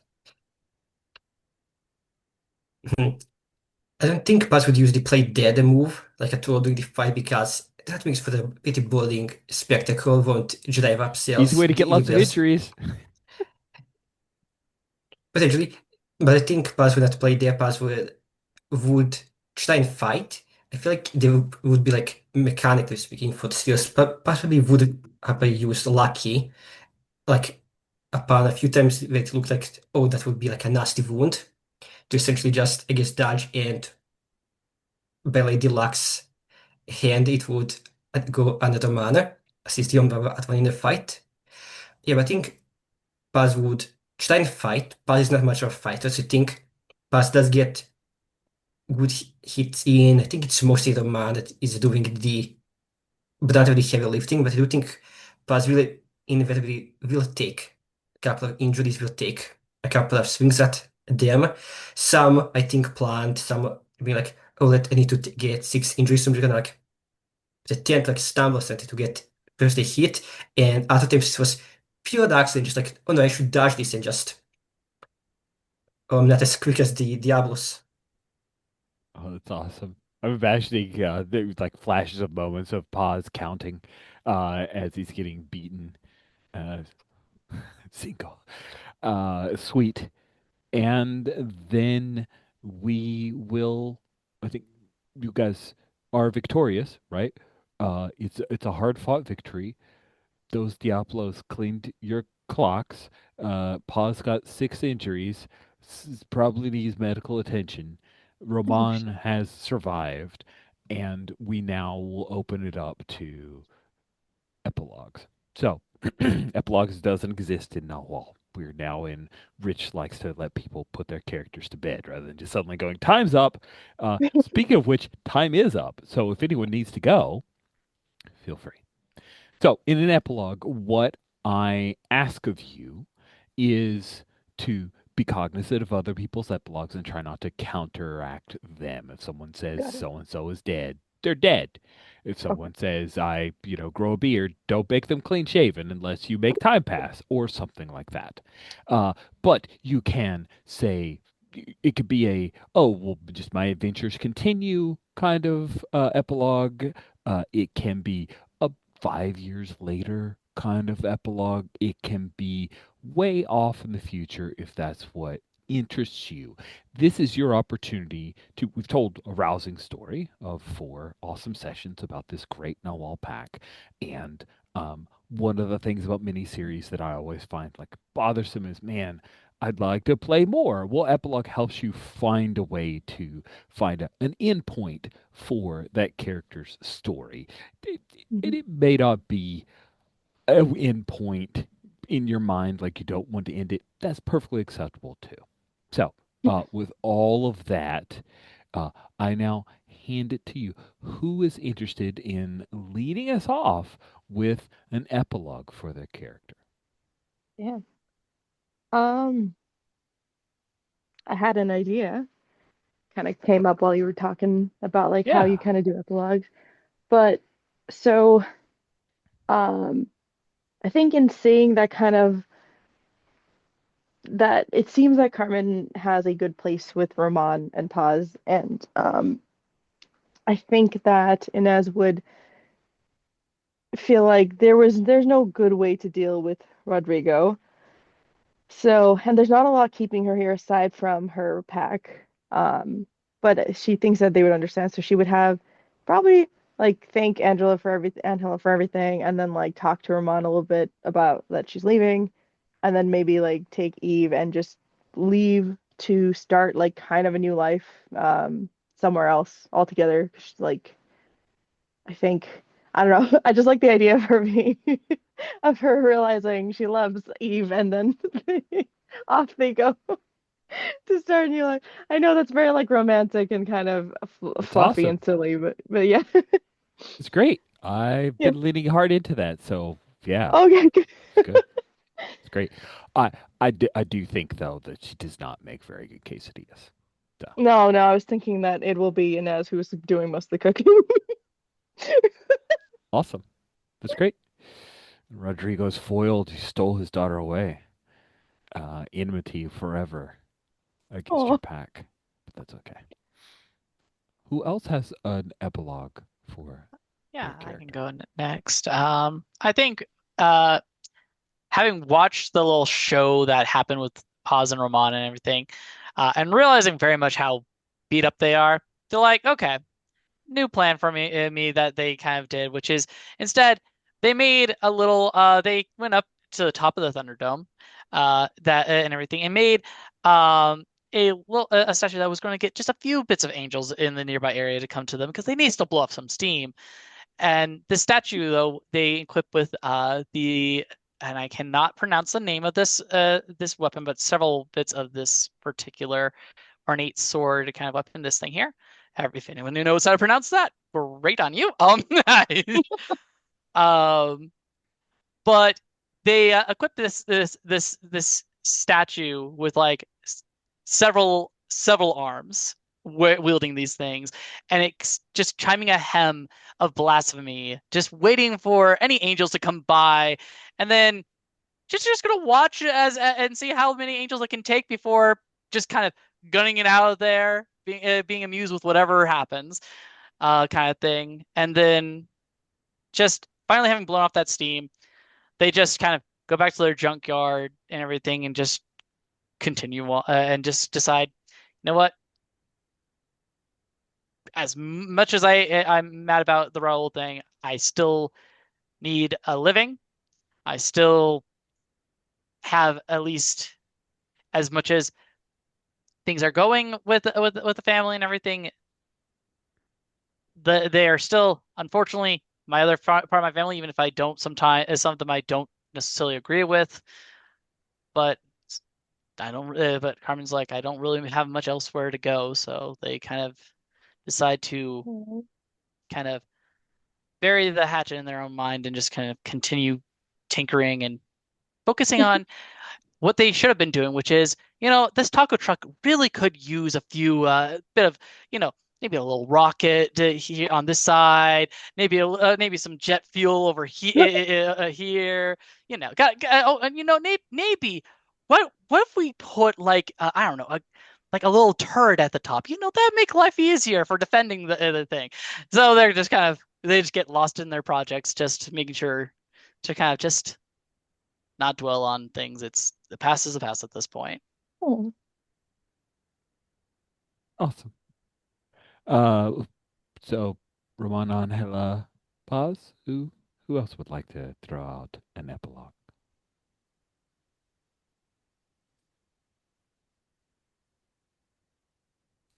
Yeah. Um,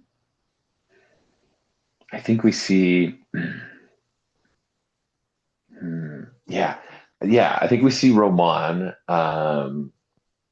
with with like his mask on in the streets, sort of like hunting. And there's like it's like watching a I hate to use a fucking police reference, but like a SWAT team or like a military team move like through the Hmm. Hmm. undergrowth, right? That sort of scene in my mind. Um, and then like when everyone like charges in to make like this the kill or the capture of the angel, we realize that like he's with the Diableros now, and like him and Diego are like holding this angel down and like rocking them up or whatever, and then like fade to black or whatever. Yeah. Oh man, that's great. The twist.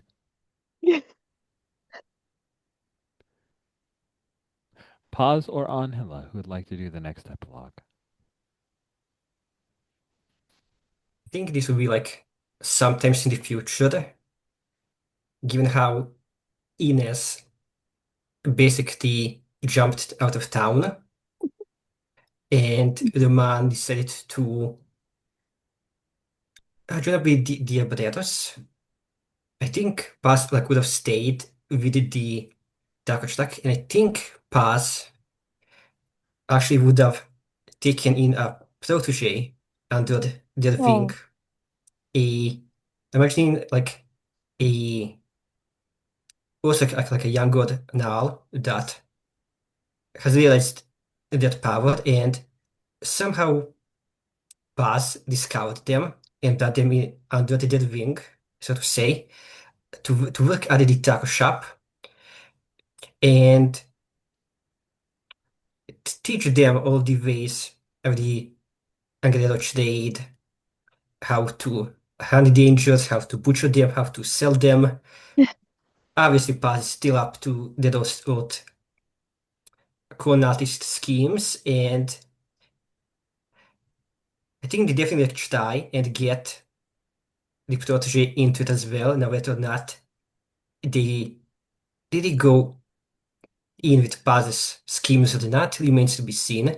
I can like the idea that perhaps they're not all too just up to be part of Paz's scheme, but they kind of just go along with it because Paz always puts in their whole rank. I was here before you. I'm a senior. You have to listen to me. This is vital training. I think that's basically what we see of Paz. Great. Uh, the Fumi, did you have epilogue for Angela? Sure. I think this probably is like right after it's like Angela probably sees off it's like Inez and Eve and everything. Rodrigo's men probably show up because obviously Rodrigo's is like not going to just accept this and everything. And it's like I think it's like yeah, I think it's a very short epilogue in which it's like we don't necessarily know the it's like fate of it's like Angela per se, but the last we see it's like of her is basically it's like what seems to be an oversized it's like eagle. It's like who it's like bears down upon it's like Rodrigo's onslaught. Nice. That's very badass. I love that. Excellent. So concludes our game of Nahual. I really found this delightful. I loved all of your characters. I wish we had more time to play, but I only scheduled 5, so this is where we're at. Uh, so let's end real quick. I'd love to do just a last round of a short round of stars because we don't do wishes we can't grant anymore, but we did do a little bit. We didn't get Angela stressed out. I feel most bad about that one because you worked for like 2.5 sessions on that Phoebe, and yeah. it didn't happen. So I feel bad about that wish not happening. Yeah, it's not made for getting stressed out real easy. I should have just said roll 3d6. That's how many stress you get. Should have done that. If only I could go back in time. Cool. So, who'd like to lead us off with a couple of stars? Or a star or so. Sure. I got a handful. I loved Dom's intro right off the top, talking in like as pause, like I rest my case. Um, Agreed. and yeah, it was really great to finally get the Paz scene and then turning it into like the buddy cop episode, part of the episode, and getting us into a Diablero fight was pretty wild. Um, yeah, yeah. Sorry, Dom, if I cut you off in the scene we had like at the bar when I cut pause off. I didn't mean to jump on you if you were going to do something. I'm really glad we got the Tombache move in there though. Like that was cool. That was sweet. Like as soon as you said something about it, Rich, I was like, yes, perfect. Because I was it was already in my head too. Like something's getting pulled out of that bag. um, yeah, Juniper, the motorcycle was a good call. And then like the situation that you ran into made it better. Um, the way that yeah, and the way that you told Carmen like say what you want to say or whatever. Like what do you want to say? Say it. Like that was a real good moment. Breaking a bar glass and threatening some with it. I worked in a pretty rough bar a long time ago. I haven't seen that move. I've seen bars, I've seen like bottles and glasses thrown at people, but haven't seen the break something to make a shiv. But it's a good one. Clarice, the way you had Carmen sort of like kicking rocks a bit, like I'm leaving, and then like I'm wandering the streets, and like yeah, and I guess off the back of that, Rich coming in, exploiting a vulnerable character with Gabriel. That was dope. That whole scene in the alley, actually, like I wrote two, like I started twice for Rich. Um, Also, Rich, you get a star for calling out the number of possible contacts in an old Nokia phone. Uh, yeah, and Fumi, Angela's general sort of like, oh no, not again attitude. Sort of like, not just like, oh, the kids are in trouble again. Oh, something stupid is happening. Oh, something terrible is happening. But just like the mundanity of it all, right? Like, you got blamed for killing that guy. Yeah, I know. What next? Like, I don't know. It was very good. It was awesome. It was a joy to play with everybody. Absolutely awesome. Hell yeah, stars all around. Thank you. Thank Thank you. you, Casey. Cool. That was a pretty masterful starring. Does anyone have any last stars? Or anyone else have stars? Sorry. A lot of what Casey has already said, because like the way you made Gabriel come in like that and just like like, well, You named the those taco two. truck tacos, Gabriel. I had to. I had to answer that. That was Chekhov's taco right there. Sorry, Casey. Oh, Chekhov's stuck. Um, and I really like what like just how Carmen was, man, I if there were a couple more episodes, I absolutely would have Inez trying to uh, like do something about that, even if she couldn't make up for it. Like um but it is we are where we are. But just want Clarice to know, holy shit, man, that was so good. Oh man, and I can't get that vision out of my head of like the humanoid eagle just bearing down on like you just Mm. see a shadow, like I'm just imagining you see a shadow of it and then just like you hear screams of Rodrigo's men's or something, like that's kind of how I saw it. So really I really liked how you tied that all up. um and I like that, like what was that line that Angela said to Rodrigo? Oh yeah, sure, I can send her back, but don't be mad if she brings in a daughter. That was good. That was a really good Paul's had a line. line like that too, where he said something like pretty irreverent, but I can't remember what it was. But but I will say that um I mean like I think Inez should have thanked Paz for like setting up the date to happen the first, or like letting it happen, being like, yeah, no, there's no more work. But I really loved seeing how at odds Roman and Paz were at the beginning, the tension because of the whole like, oops, I made you lie on accident, and then like them tag teaming in the Thunderdome. So good. Oh yeah. And then Roman just growls and Paz is all like, listen here, fuckers. So good. You guys are so much fun to play with. Just everybody leaning into the drama and the craziness is just so good. I loved everyone's character so much. And Rich just knowing how to twist the knife in all the right ways is so good. I love what you did with Eve and Gabriel and every other character you brought on. So thank you. Excellent. Thank you. That was a delight. Oh man. Any last stars? I don't want to cut anybody off, but that was a heck of a lot of stars, and we're a little late. So, Oh yes, sorry about that, by the way. no, no, no. It's me. I ran us late. I guess to mention something that weren't mentioned yet, we also just echo the stuff that have been mentioned so far. I think we're gonna just a few things that I mentioned. I did enjoy seeing Calvin just be like, okay, I need to blow up some stress. How should I do this? I know, let's just make the whole Archangel fight actually happen. I know we didn't actually get that to I happen yes. to circumstances, but I just allow the scene of Calvin just being like, okay, Calvin basically got rid of Gabe, like Calvin got Gabe that after the back by basically turning the to him and then in this event, you know what? Nah, let's go back for round two. That was That great. I enjoyed seeing, I guess, like the relationship between Angela and Ines this session and how Angela didn't force her view, didn't force how she sat and to Ines and basically gave Ines the choice of you do what you want and I'm basically going to support you. Oh, I thought yeah. that was very sweet Mhm. and I got to see that. For the man, I did very much enjoy how the man just decided to put in trust into Paz, at least like one last time, to see like if Paz was going to shatter that or not. And what that it turned out, weird for the man.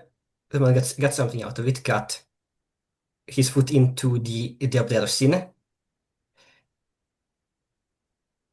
and this was mentioned, but to each one, I just this start to hold Gabe just showing up and not being the big bad evil guy I thought they were going to be in the last session. I was fully expecting us to have the Basilica Rescue to actually Boogaloo in this session, but you didn't have that. But I did very much enjoy Gabe just being like, all right, Carmen, you have a choice. You can give this to me, or you can do this the hard way. Because I was fully expecting Gabe to just,